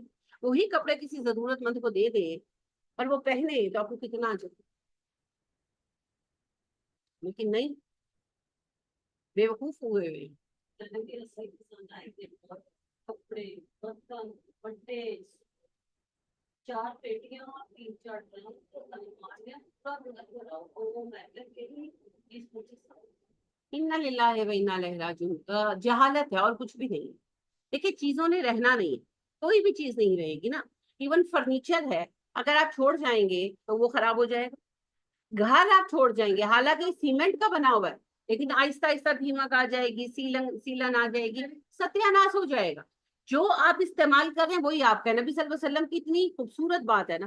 ایسے تو آپ کی ہر بات حسین ہے، لیکن کچھ چیزیں آپ ایکسپیرینس کرتے ہیں. تو نبی صلی اللہ علیہ وسلم نے کہا تمہارا مال وہی ہے جو تم نے کھا لیا، پہن لیا یا اللہ کی راہ میں دے دیا، باقی تو وارثوں کا مال ہے. تو واقعی میرا مال وہی ہے جو میں نے یوز کر لیا، جو میں نے یوز ہی نہیں کیا وہ تو خالی.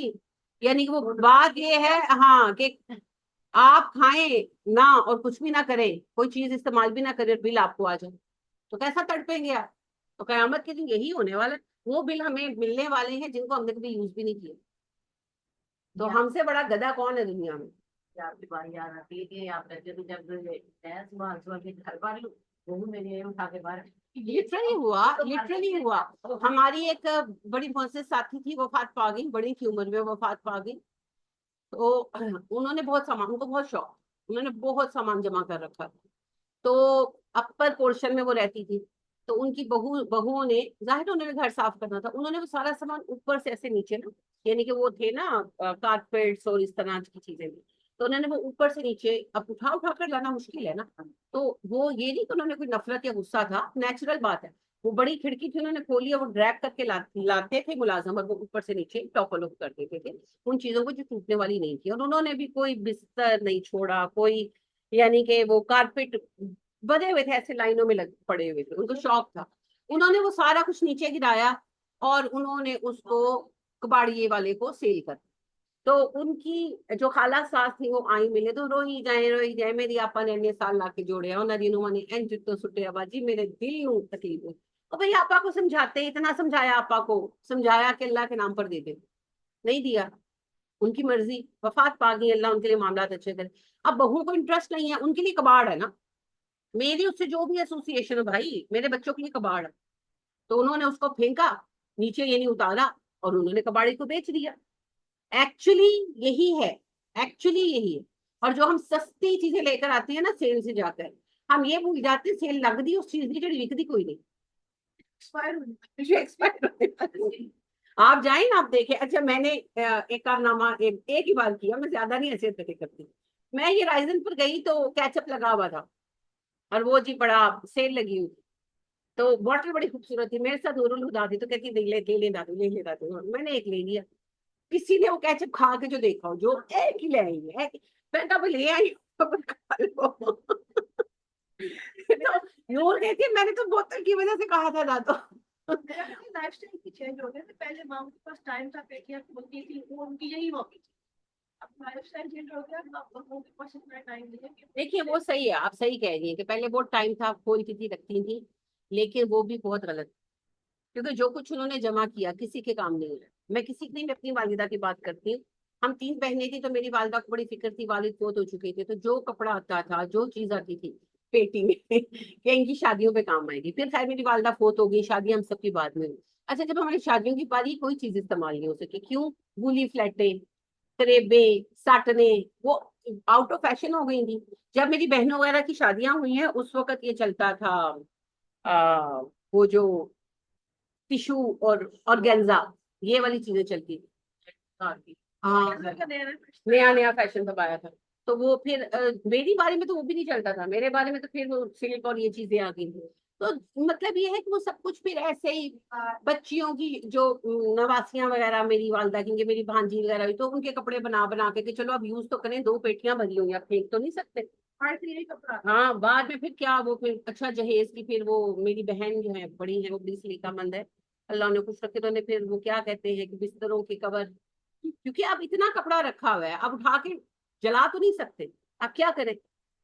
تو وہ پھر بولی فلیٹیں اور ہاں یہ سارا کچھ ساٹنے، ان کے پھر جی رضائیاں بنی، پھر ان کے تکیے بنے، پھر یہی کچھ ہونا تھا. تو میں نے تو اس سے یہ سبق سیکھا کہ یہ چیزیں بالکل مت کریں. جب وہ ذمہ داری کا وقت آئے گا اللہ کریم اس کے قابل فرما دیں گے. ہاں حالانکہ میری والدہ ویسی چیزوں کی لور نہیں، تو انہوں نے چیزیں جمع نہیں کی، صرف ان چیزوں کو اس وجہ سے جمع کیا کہ میری بیٹیوں کی شادیاں ہوں گی تو مجھے سہولت ہوگی، اندر سے کپڑے نکل آئیں گے. مگر بھیا کپڑوں کا فیشن بھی چینج ہو جائے گا، لہٰذا چیزوں سے محبت نہیں کرتے. اور اس کا آسان طریقہ یہ ہے جو ضرورت سے زیادہ ہے اللہ کی راہ میں. لہٰذا صحابہ کا اکثر یہ تھا کہ 3 سے 4 جوڑے رکھتے تھے، اور ایکسٹرا کپڑے نیا بنا تو پچھلا نکال دیا. ہم نے جو لمبے لمبے حساب بنائے ہوئے نا ان سے گریز کرنا چاہیے. جوتے ہیں تو بھرے پڑے ہیں. سارا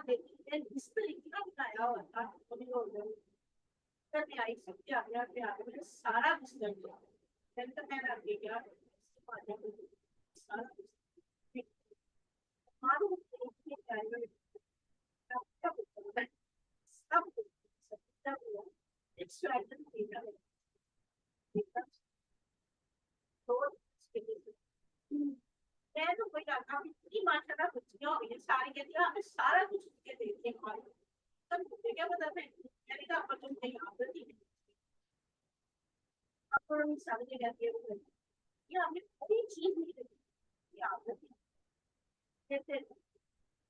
اچھی بات ہے بھی صحیح ہے، پر ویسے بھی یہ ایوی ڈرامے کی باتیں ساری بازاروں سے لا لا کے پہناتی ہے نا، پہنانا کسی نے نہیں تھا.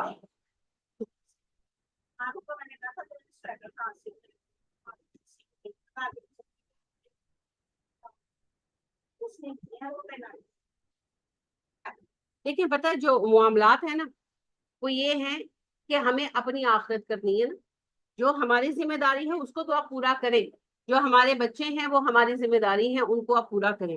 اب جو آگے بچوں کے بچے ہیں، بچوں کے بچے، یہ سلسلے تو چلتے رہتے ہیں، جن کی ذمہ داریاں ہیں ان کو پورا کرنے کا موقع دیں، اپنی ذمہ داریاں سب خود اٹھائیں، اور ہمیں یہ سوچنا ہے کہ ہم نے جنت کیسے کمانی ہے. تو جنت کمانے میں سب سے پہلی چیز تو شعور ہے، یہ تو یاد رکھیں، شعور کے بغیر کی گئی کوئی نیکی قبول نہیں ہے. انما الاعمال بالنیات کا مطلب کیا ہے؟ بشعور کی گئی نیکیاں قبول ہوتی ہیں. جب شعور نہیں ہے تو کسی چیز کی کوئی ویلیو نہیں ہے.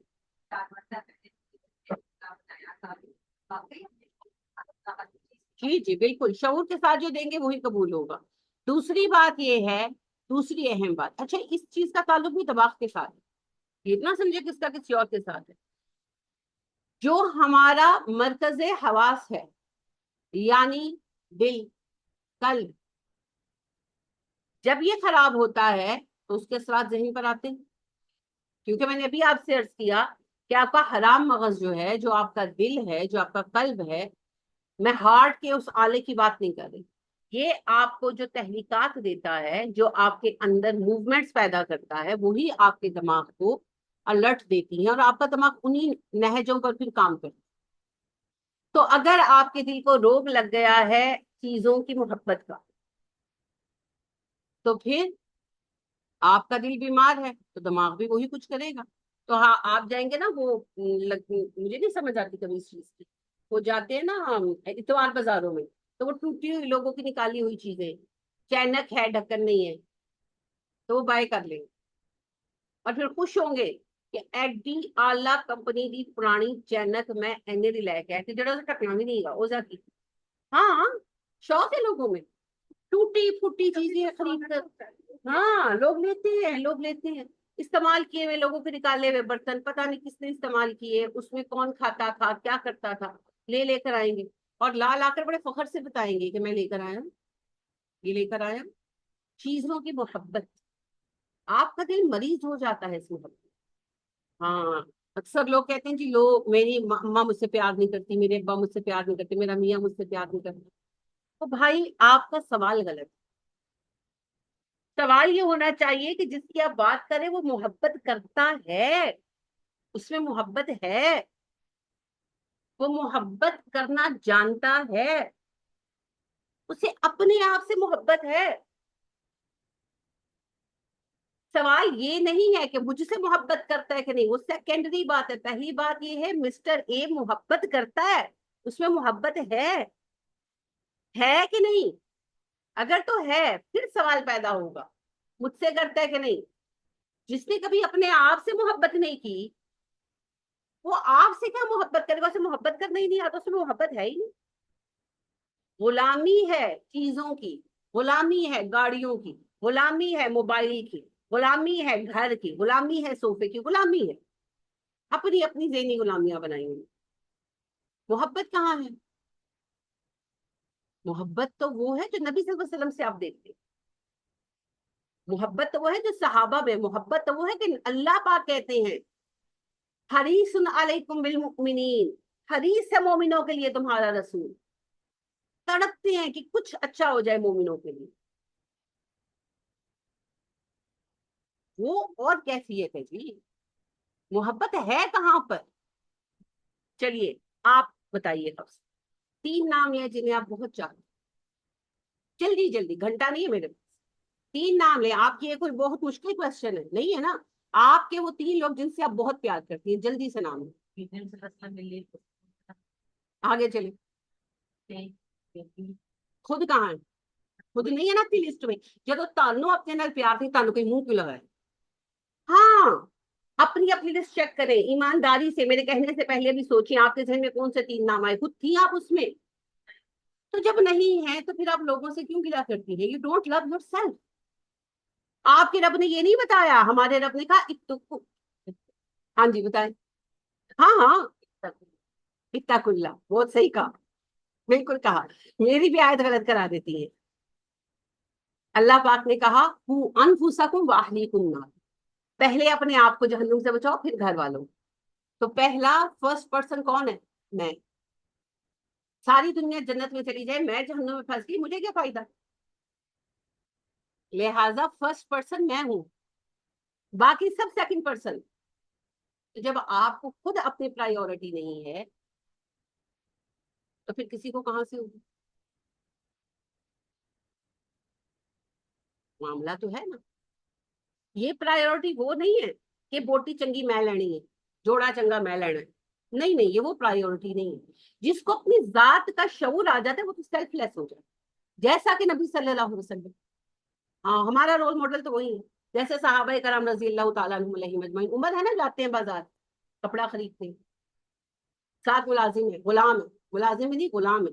اس کو کہتے ہیں اچھا عید آ رہی ہے، چلو آج نکلے میں تو شاپنگ کر لیتے ہیں. کہتے ہیں جی ٹھیک ہے. جاتے ہیں ایک کپڑا دیکھتے ہیں، کتنے کا ہے بھائی؟ وہ کہتے ہیں جی 5 ریال. اچھا چلو ایک جوڑا دے دو. ایک دیکھتے ہیں یہ کتنے کا ہے، وہ کہتے ہیں جی یہ 15 دینار گولڈ کوائنس، یہ بھی ایک دے دو. تو گھر آتے ہیں تو اس اپنے غلام سے کہتے ہیں کہ جو سستے والا کپڑا ہے 5 ریال والا، وہ کہتے ہیں یہ میرا سلوا دو، یہ دوسرا تم سلوا دو. تو کہتے ہیں کہ آپ امیر المومنین ہیں، لوگ ملنے آئیں گے، آپ اتنا ہلکا کپڑا پہنیں گے. کہتے ہیں کیسی باتیں کرو، میں بڈھا ہو گیا ہوں، مجھے نا کمفرٹ نہیں ملتا ان کپڑوں. یہ ذرا بھڑکیلا ہے، تم بھی اچھا لگے گا، تم جوان آدمی ہو. ویسے بھی مجھے یہ اس طرح کے سوتی کپڑوں میں کمفرٹ ملتا ہے، تو وہ تو میں نے نہیں بنوانا، وہ تم بنوا لو، یہ میرا بنوا دو. پیسے ہیں، پیسے ہیں نا، مگر سیلف لیسنس، مجھے صرف ضرورت پوری کرنی ہے. جب اپنی ذات کا شعور آ جاتا ہے نا، میں کیا ہوں، میں عمر بن خطاب ہوں، میں مومن ہوں، میں خلیفہ ہوں. اس وقت کپڑوں کی اہمیت ختم ہو جاتی تھا. ابو عبیدہ بھی جوڑا لے کر آتے نا، امیر المومنین پہن لے. آج سارے جو عیسائی حاکم ہیں وہ آنے ہیں تو اچھے کپڑے پہن لے. تو عمر اس پہ بھی موڈ خراب کرتے ہیں کہ ابو عبیدہ تم نے نہ کہا ہوتا، کسی اور نے کہا ہوتا تو میں بتاتا. انہی کپڑوں میں آتے، کیونکہ کپڑے عمر فاروق نہیں ہے. عمر فاروق تو عمر فاروق، ہاں وہ دماغ کے اندر ہے عمر کی اسٹرینتھ، وہ کپڑوں کے اندر نہیں ہے. یہ بڑا فرق ہے جی. جس کو اپنی ذات کا ادراک ہو جاتا ہے نا، اس کو بوٹی نہیں چاہیے ہوتی، اس کو اچھا کپڑا تلاش نہیں کرنا پڑتا. مل جاتا ہے، ہوتا ہے، وہ چوز ہی نہیں کرتا، اس کو فرق نہیں پڑتا، وہ ان لیول سے اوپر اٹھ جاتا ہے. چھوٹی چیز ہے جی، بہت چھوٹی چیز ہے جو آپ کہہ رہے ہیں. ہاں، برانڈ بن جانا یہ بڑی چھوٹی چیز ہے. برانڈ تو غلامی کی علامت. برانڈ بنے یا برانڈ بنائیں، برانڈ کس کو کہتے ہیں؟ کس کو کہتے ہیں؟ ہاں، پہلے نہیں ہوتا تھا نا، یہ بڑا پرانا لفظ ہے. جب گھوڑے پالتے تھے نا، اور ان میں سے جو گھوڑے کوئی خرید لیتا تھا تو ان گھوڑوں کو جلا کر ان پہ نام لگایا جاتا تھا، مہر لگائی جاتی تھی، اسے برانڈ کرنا گیا. پھر غلام انسان بنانے شروع کیے امریکہ والوں نے، جن سے آج آپ منہ چراتے پھرتے ہیں کہ ہائے ہائے ہائے اسلام میں غلامی ہے. اوہ سوری سوری، انہوں نے دنیا میں بدترین غلامی رکھی ہے جب انہوں نے کالوں کو خرید خرید کر لا کر غلام بنایا. اور جو سردار جن کالوں کو بائی کرتا تھا وہ ان کو اپنی مہر لگاتا تھا ان کی کمروں کے اوپر، اس کو برانڈ کہتے ہیں. تو آپ غلام ہیں ان برانڈوں کے، انہوں نے آپ کو مہرے لگا کر اپنا غلام بنایا ہوا ہے. اوقات نہیں ہے آپ کی کہ آپ ان برانڈوں سے نکل جائیں. جب تک آپ ایک برانڈ کا کپڑا نہیں پہنتے نا، آپ سے سر اونچا نہیں ہوتا. انہوں نے آپ کے دماغوں پر مہرے لگائی ہیں.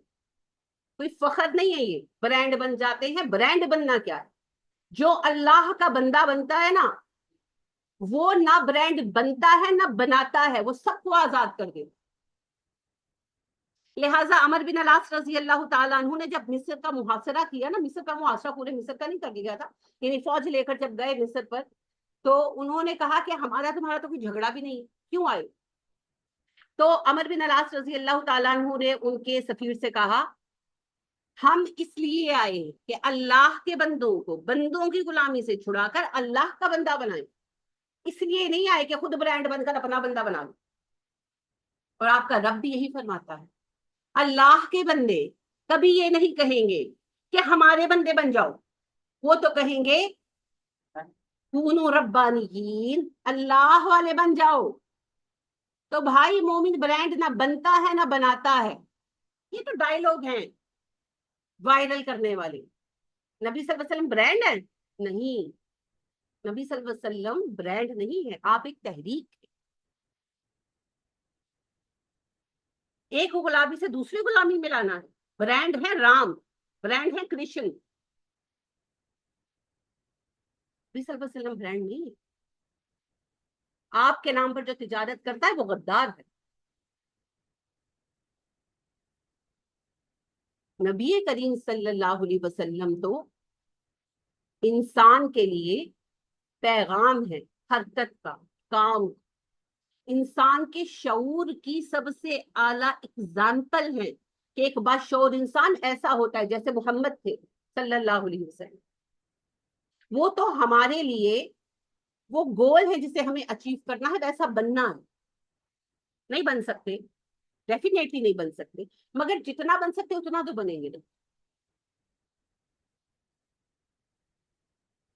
لیکن افسوس کی بات یہ ہے ہم اتنے ذہنی غلام ہو چکے ہیں کہ ہم برانڈزم کو بھی فخر سے پیش کرتے ہیں. میں تے برانڈ تو تھلے کپڑا نہیں پاندی. یہی تو آپ کی ذہنی غلامی کی علامت ہے.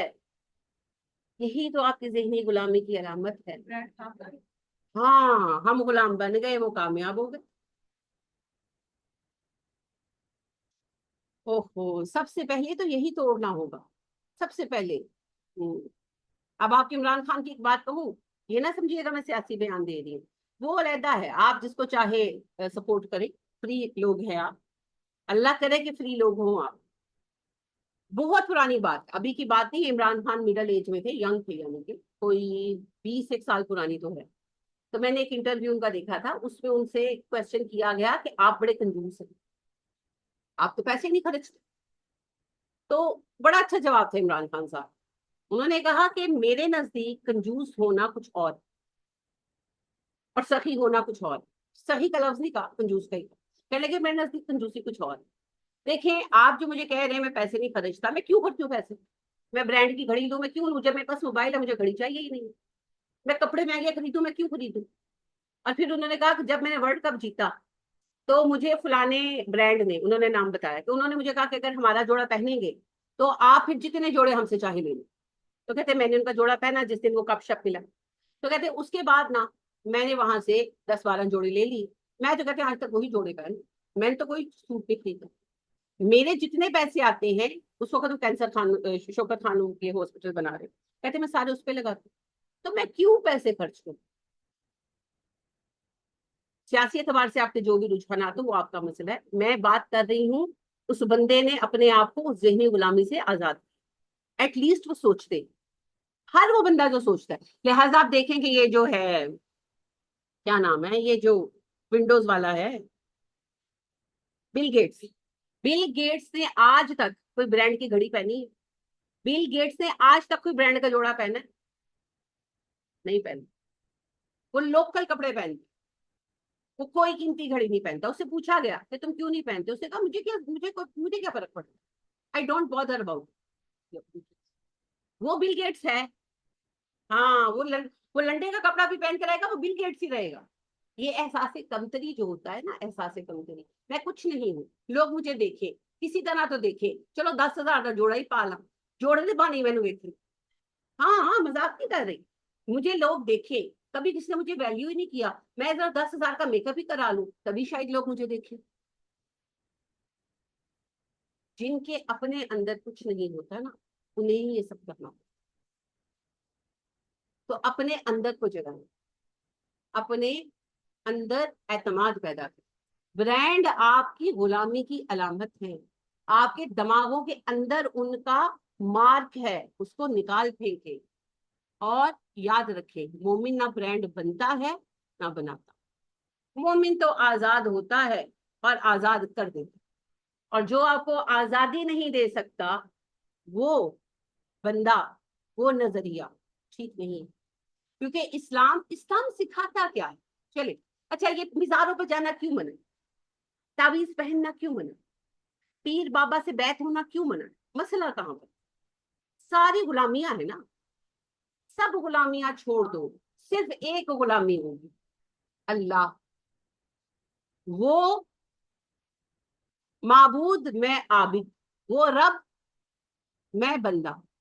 وہ خالق، میں مخلوق. وہ موتی، میں سوالی. وہ دینے والا، میں لینے والا. وہ تقسیم کرنے والا میں مانگنے ہوں، وہ تقدیر لکھنے والا میں اس کو جھیلنے ہوں، اس کے سوا میرا کوئی مالک ہے نہیں، میں اس کے سوا کسی سے مانگوں گی نہیں. کیوں؟ کیونکہ میں نے وعدہ کیا ہے ایاک نعبد و ایاک نستعین. ہاں، ایاک نعبد و ایاک نستعین، اللہ آپ سے ہی مدد مانگوں گی، کیونکہ میرے رب صرف آپ ہے، صرف آپ سے مانگوں گی. کسی مزار پہ نہیں جاؤں گی، کوئی تعویذ نہیں پہنوں گی، کسی بابا جی سے بیعت نہیں ہوں گی، میرا سب کچھ آپ ہے. بات ختم. تو جو آپ کو آزادی کے اس درجے پہ نہیں لاتا نا، وہ بیچارہ خود غلام ہے کسی نفس.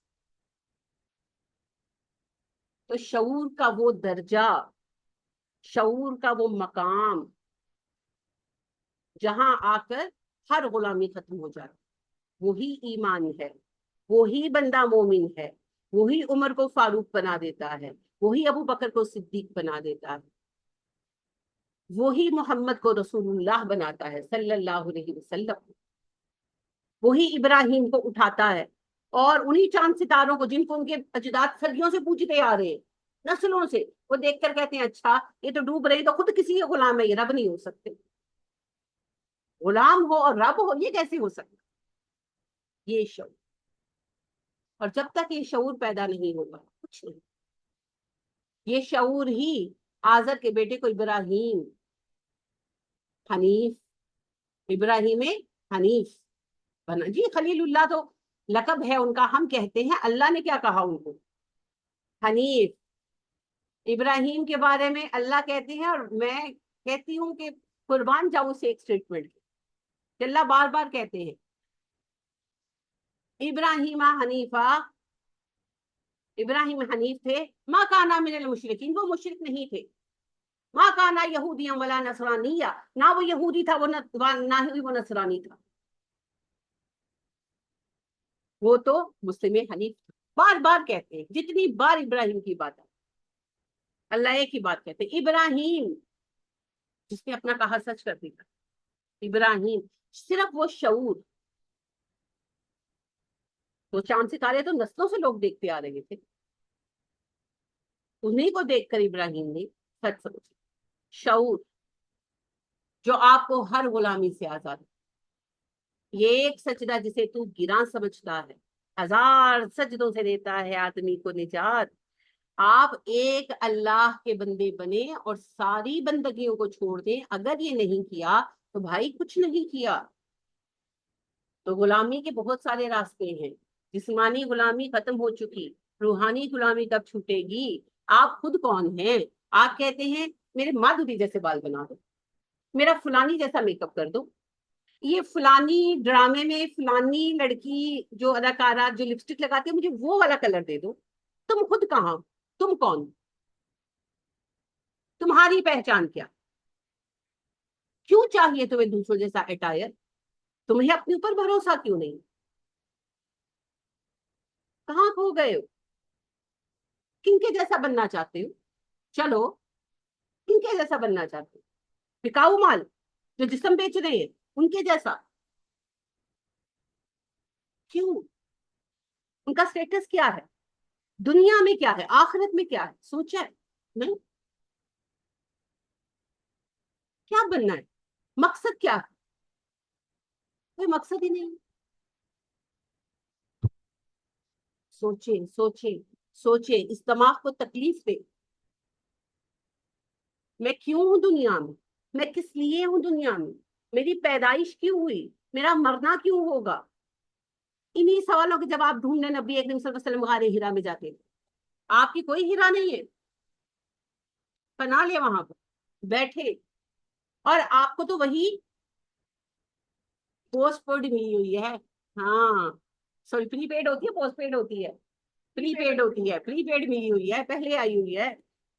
ہاں نبی صلی اللہ علیہ وسلم نے تو پہلے تکلیف کاٹی پھر وہی ملی. آپ کو تو پہلے ملی ہوئی ہے. رات کو اٹھ جائیں، تنہائی میں بیٹھے، بھول جائیں کہ آپ ساس ہیں، بہو ہیں، بیوی ہیں. ایک انسان ہے سب سے پہلے. آپ اللہ نے آپ کو پیدا کیا ہے. کیوں پیدا کیا؟ آپ کے بغیر دنیا چل سکتی تھی نا. تو پیدا کیا ہے تو کس لیے پیدا کیا ہے؟ کیا کرنے کے لیے بھیجا ہے؟ تو سوچو. او ہو آئی حیات لائی حیات آئی قضا لے چلی چلے، اپنی خوشی نہ آئے نہ اپنی خوشی چلے. ہمارا تو یہی حال ہے بھائی، ہم یہی فلسفہ بنا کر بیٹھے اور ہم بھول جاتے ہیں عمر فاروق رضی اللہ تعالیٰ عنہ کتنے سال خلیفہ رہے. اب اس سوال کا جواب تو دے دیں. 10 سال. کتنا کام کیا انہوں نے 10 سالوں میں؟ اتنا کام کیا ہے کہ آپ اس پر تھیسس لکھتے ہیں اور آپ کو سمجھ نہیں آتی کہ کیسے سب کچھ اس کے اندر لے آئیں. نہیں لا سکتے. کتابوں کی کتابیں لکھی گئی ہیں. تو کیا پتا چلتا ہے؟ جس کو شعور آ جاتا ہے نا، وہ اپنی زندگی میں اپنے نشان پیچھے چھوڑ جاتا ہے. ہاں، وہ مثال بن جاتا. اور دوسری طرف آج کے کسی بھی علاقے کے حکمران دیکھ لیں، صرف ہماری میں اپنی بات کروں گی، کب سے ہم بچے تھے تو یہ لوگ حکمران بنے، ہم بوڑھے ہو گئے یہ حکمران ہے. کیا کیا پاکستان نے؟ کسی نے کچھ بھی نہیں کیا نا. یہ فرق ہے. ابو بکر کتنا عرصہ حاکم رہے؟ تقریباً 2.5 سال، 2 سال 4 مہینے. کتنا کام کر گئے ابو بکر؟ تنہا ایک گروپ نہ کر سکتے. بڑا فرق ہے جی، بڑا فرق ہے. باشعور ہونے اور بے شعور ہونے میں بڑا فرق. تو لہذا باشعور ہو جائیں. اوہو، خدا تجھے کسی طوفان سے آشنا کر دے کہ تیرے بحر کی موجوں میں کس طرح نہیں. تجھے کتاب سے ممکن نہیں فراغ کہ تو کتاب خواں ہے، مگر صاحب کتاب نہیں. صاحب کتاب کر دے اللہ ہم سب کو. اللہ قرآن کو ہمارے دلوں میں بسا دے، ہماری رگوں میں جاری کر دے، ہمارا شعور بنا دے. تو آپ دیکھیں گے مسلمان پھر وہی طاقت بن کر اٹھیں گے جو مسلمان ہیں. طاقت تو بھی ہم ہیں، لیکن وہ جیسے آتش فشاں سویا ہوتا ہے نا، کسی کام کا.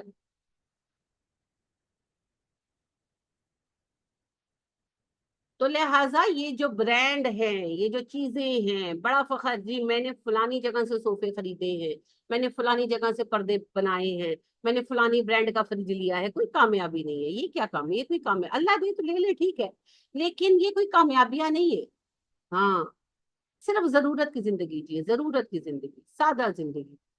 یہ جو ایلون مسک ہے اس وقت دنیا کا سب سے امیر شخص، اور آپ کو پتا چھوٹے سے فلیٹ میں رہتا ہے.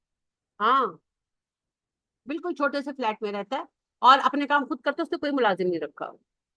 وہ ایلن مسک جو اس وقت دنیا کا امیر ترین شخص ہے، اور کتنے اس نے سیٹلائٹ بھیجے ہیں خلا میں. ہاں، اور اے آئی میں اس نے کتنا رول پلے کیا. اپنا کام خود کرتا ہے، زیادہ تر پیدل ٹریول کرتا ہے، پبلک ٹرانسپورٹ پر. گاڑی ہے چھوٹی سی لیکن زیادہ وہ پبلک ٹرانسپورٹ پر ٹریول کرتا ہے. خود اپنا کھانا بناتا ہے، جہاں جاتا ہے اپنا لنچ باکس دے کر جاتا ہے. کیوں؟ کیا تکلیف ہے؟ اتنا پیسہ اس کے پاس، رہے محل بنا کے، رکھے ملازم، آئے ہیلی کاپٹر، کرے ان میں ٹریول. نہیں کرتا. کیوں؟ کیونکہ اس کا جو بھی مقصد حیات ہے وہ اس کے پیچھے لگا. اس نے اپنے آپ کو غلام نہیں بنایا. اور ہم چیزوں کے غلام. ہمارے کام کیا ہے؟ میرا فریج نہیں گا، میری گڈی خراب ہو گئی، نئی گڈی لینی ہے. ہم یہیں پر ہیں. اور ہم اس غلامی سے تب تک نہیں نکلیں گے جب تک ہم یہ نہیں کریں گے جو اللہ نے کہا. انفاق کرو، قل العفو، ہر ایکسٹرا چیز، تاکہ دلوں میں محبتیں ہی نہ رہیں مال کی. مال کی محبت سے اٹھیں گے تو اعمال کی محبت آئے گی. ایک دل میں ایک ہی چیز رہے گی، یا مال کی محبت یا اعمال کی. مال جتنا نصیب میں ہے مل ہی جانا. كذلك يبين الله لكم الآيات لعلكم تتفكرون في الدنيا والآخرة. اسی طرح اللہ تم پر اپنی آیتیں واضح فرماتا ہے تاکہ تم غور و فکر کر لو دنیا اور آخرت میں. اللہ کہتے ہیں میں نے تو بتا دیا ہے، بات واضح کر دی ہے، سوچ لو کرنا کیا ہے، دنیا کس میں ملے گی، آخرت کس میں ملے گی، کیا ہونا ہے، سوچ لو. تو مومن کون ہوتا ہے؟ مفکر ہوتا ہے. لہٰذا وہ مومن جن کا بار بار اللہ کہتے ہیں مومن ہی نہیں، مومن حنیف تھے. ابراہیم کیسے بنے؟ ابراہیم تفکر سے بنے نا، کہ بغیر تفکر کے بن گئے تھے. اللہ خود کہتے ہیں ہم نے اسے آسمان و زمین کی نشانیاں دکھائیں، اور ابراہیم نے کہا یہ ستارہ میرا رب ہے، اور ستارہ ڈوب گیا اور چاند نکل آیا. وہ کہنے لگا نہیں، چاند میرا رب ہے. یہ بڑا ہے روشن ہے. پھر چاند ڈوب گیا, سورج نکل آیا. ابراہیم نے کہا یہ میرا رب ہے, ہاذا ربی ہاذا اکبر, یہ تو بہت بڑا ہے. پھر وہ بھی ڈوب گیا. پھر ابراہیم نے کہا انا لا احب الافلین, یہ جو ڈوب جانے والے ہیں غلام ہیں, کسی کے پابند ہیں, مجھے نہیں اچھے لگتے, یہ رب نہیں ہو سکتے. رب تو وہ ہے جو ان کو کسی نظام کے اوپر چلا رہا ہے, رب تو وہ ہے. لہذا تفکر سے آغاز ہو. پہلی جیت تھی انسان کی شیطان پر, ساری دنیا پر قسم, شیطان تو بعد میں وہ بنا کم بخت. آدم کی پہلی جیت تھی نا, فرشتوں پر بھی تھی. ان چیزوں کے نام بتاؤ, کہاں سے آیا تھا وہ علم آدم کے پاس؟ تفکر سے. اللہ جی یہ کیا, اللہ جی وہ کیا, اللہ جی اے کیے, اللہ جی او کیے, تبھی اللہ بتاتے گئے نا. اور فرشتے جو کروڑوں سال پہلے بنے تھے, انہوں نے کبھی بودری نہیں کیا ہے تو ہے. آج ہمارا وہ فرشتوں والا حال ہے, ہم بھی فرشتے بنے ہوئے ہیں نا, جو پڑا پڑا ہے ہم نے نکل جانا. زمین پہ پڑی چیز ہے نا, اوپر سے پیر دے کے گزر جائیں گے, یہ نہیں تکلیف کریں گے کہ یہ گردن جھکا کر دیکھیں نیچے کیا پڑا ہے. بڑے ہو بچے ہو, سب کا یہ حال ہے, سب کا یہ حال ہے. اور جو چیز اٹھا دے پھر اس کا حال دیکھے. ایتھے چیزاں ڈگیا رہی ہیں, میں آ کے چکنا, کوئی کسی سے کم نہیں ہے, ایک سے ایک عظیم ہے اس دنیا میں. تو سوال یہ ہے ہم کیا کرنا چاہتے ہیں؟ جنت کے طلبگار تو ایسے ہوتے نہیں ہیں, تو ہم کیا چاہتے ہیں؟ دراصل نا ہمیں یہ بھی نہیں پتا ہم کیا چاہتے ہیں. ہاں, پہلے تو بیٹھ کر اپنے آپ کو ڈسکور کریں, کون ہے, کیوں ہے, چاہتے کیا ہیں. باقی تو بات کی باتیں ہیں, ابھی تو ہم نے اپنی منزل ڈیسائیڈ نہیں کی. اسی لیے ہر کسی کے پاس ڈھیروں ڈھیر خواہشات, لسٹ ہے پوری. تو اپنے آپ کو جانے.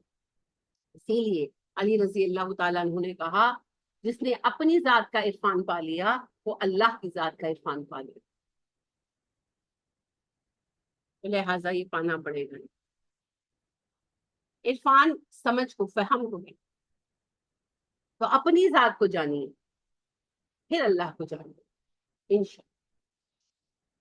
اس رب کو جاننے کی کوشش کریں اپنی ذات کے ذریعے, جس نے آپ کو, مجھے, ہم سب کو بنایا. اور ایسا بنایا ہے, آپ کو پتہ ہے جب بچہ ماں کے پیٹ میں ہوتا ہے اور 4 مہینے کا تقریباً ہوتا ہے تو ہمارے یہ فنگر پرنٹس بنتے ہیں. اور اتنی بڑی یونیورس میں کسی ایک انسان کا فنگر پرنٹ دوسرے جانور یا انسان کے فنگر پرنٹ سے نہیں کرتا. یعنی اس رب کے سسٹم کے اندر ہر کسی کے فنگر پرنٹس موجود ہیں. اور یہ اتنا مخصوص اور اسپیسیفک ہے ہر کسی کا کہ ہاتھ جل جائے, کچھ ہو جائے, جب وہ ریکریٹ ہوگا وہ ویسا ہی ہوگا. آپ سوچیں, کیا آپ کو ایسے ہی بنا دیا گیا؟ جو چیزیں ایسے ہی ہوتی ہے وہ اس طرح بنائی جاتی ہیں. اللہ نے ان انگلیوں کے فنگرز کے پرنٹس تک ڈیزائن کیے ہیں اسپیسیفک. یعنی میرا ناک ساری دنیا سے الگ ہے, میری آنکھ ساری دنیا سے الگ ہے, میرا منہ, میری انگلیوں کے فنگر پرنٹس تک ساری دنیا سے الگ ہیں. اور میں الگ نہیں ہوں, میرا کوئی مقصد نہیں ہے. ایویں کیسی بات کرتے ہیں؟ اگر میری کوئی امپورٹنس نہیں ہے تو میں ہوں کیوں؟ اللہ نے اتنی میرے اوپر اپنی ایفرٹ کیوں لگائی ہے؟ کیوں مجھے اس طرح ڈیزائن کروایا ہے؟ کیسے ہو سکتا ہے کہ میں بیکار ہوں؟ تو سب سے پہلے تو اس بھرم سے نکلے کہ آپ بیکار ہیں. آپ بیکار نہیں ہیں. اس کے بعد سوچیں کون ہے, کہاں ہے, کیوں ہے, اور چاہتے کیا ہیں. اپنا ایک مقصد چنیے اور اس ایک مقصد کے لیے پھر جان لڑا. لیکن سب سے پہلے سوچے, آج گھر جا کر سوچئے گا. ہاں, یہ نہیں کہ میں نے کہا آپ نے سنا کان جھاڑے, ہاتھی کی طرح. ہاتھی کے کان دیکھیے کبھی, بڑے بڑے تو یوں یوں کرتا ہے. جب مکھی آ کے بیٹھتی ہے کرتی تو وہ پھر یوں یوں اپنے کان ہلاتے, تو وہ کان ہلا کے اڑا نہیں دینی بات. سوچئے گا گھر جا. کبھی اپنے آپ کو بھی تو تلاش کیجئے. ساری زندگی لوگوں کے پیچھے بھاگتے گزار دی. اوہو, اقبال کی ایک بڑی خوبصورت نظم ہے زہد زندگی, کبھی پڑھیے گا. تو اس کے آخر کے دو اشارے اقبال کہتے ہیں گر آپ کو معلوم نہیں میری حقیقت پیدا نہیں کچھ اس سے قصوری ہمدانی میں خود بھی نہیں اپنی حقیقت کا شناسا گہرا ہے میرے بہرے خیالات کا پانی مجھ کو بھی تمنا ہے کہ اقبال کو دیکھوں کہ اس کی جدائی میں بہت اشک نشانی اقبال بھی اقبال سے آگاہ نہیں ہے کچھ اس میں تمسخر ہو واللہ نہیں۔ جائیے اپنا اقبال تلاش اپنے آپ کو تلاش ساری عمر لوگوں کے پیچھے بھاگ لیا نا اب تھوڑی اپنے پیچھے بھاگ کر خود کو جانیے تو صحیح پہلے جانیں گے تبھی تو راستہ نکلے تو اللہ آپ کو آپ سے وہ شناس کر دے اللہ ہم سب کو خود شناسی یہ جو خود شناسی ہے نا یہ بڑی چیز ہے یہی قرآن کرواتا ہے یہی نبی صلی اللہ علیہ وسلم نے کرایا لہٰذا ہر صحابی عمر نہیں بن سکتا ہر صحابی ابو بکر نہیں بن سکتے ہر صحابی خالد نہیں بن سکتے لیکن جو ہے وہ تو بن سکتے ہیں نا لہٰذا عمر بلال تو نہیں بن سکے نہیں بن سکے بلال عمر نہیں بن سکے پر عمر بھی تو بلال نہیں بن سکے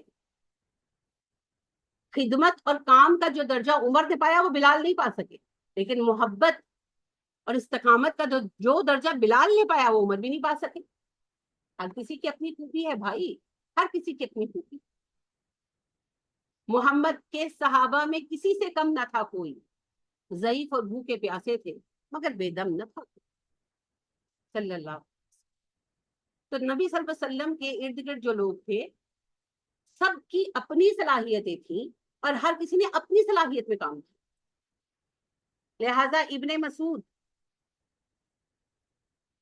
حاکم نہیں بن سکے لیکن ان جیسا کوئی عالم تو ڈھونڈ کر لاؤ تو بھیا آپ کے اندر بھی تو کچھ ہے آپ بھی تو کچھ ہوں گے آپ اپنے بچے کو بغیر تیاری کیے اسکول بھیجتے ہیں نہیں تو اللہ نے اتنے بڑے محاذ پر بھیجا ہے نہیں بھیج دیا آپ ایسا سمجھتے ہیں اللہ سب کچھ اس ایک ڈبے کے اندر ہے اس ڈبے کو کھولے کھرولے پھر دیکھیں آپ کے اندر کیا ہو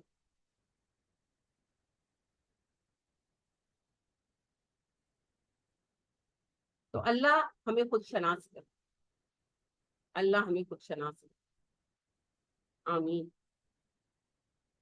چلیے اقبال ہی کی ایک قطعے پہ بات ختم کرتی ہوں اقبال کہتے ہیں تیرے سینے میں دم ہے دل نہیں تیرے سینے میں دم ہے دل نہیں تیرا دم گرمی محفل نہیں ہے گزر جا عقل سے آگے کہ یہ نور چراغ راہ ہے منزل نہیں ہے عقل سے آگے کیا ہے شعور شعور یہ موبائل ہے مجھے پتا ہے یہ عقل ہے اس کا درست استعمال شعور شعور پر آئیں شعور پر آئیں اللہ ہمیں اس کی توفیق عطا کر دے اور شعور آپ کو ایک ہی چیز دے گی جی قرآن قرآن اور قرآن کا پریکٹیکل ورژن دیکھ رہے تو سنت دیکھ لیں تو اللہ مجھے آپ کو ہم سب کو ہماگیر بنا دے خود گیر بنا دے آمین سبحان یہ موضوع کل چلے گا ٹھیک ہے نا یہ بھی چل سبحانک اللہم و بحمدک ونشہد ان لا الہ الا انت ونستغفرک ونتوب الیک السلام علیکم ورحمۃ اللہ وبرکاتہ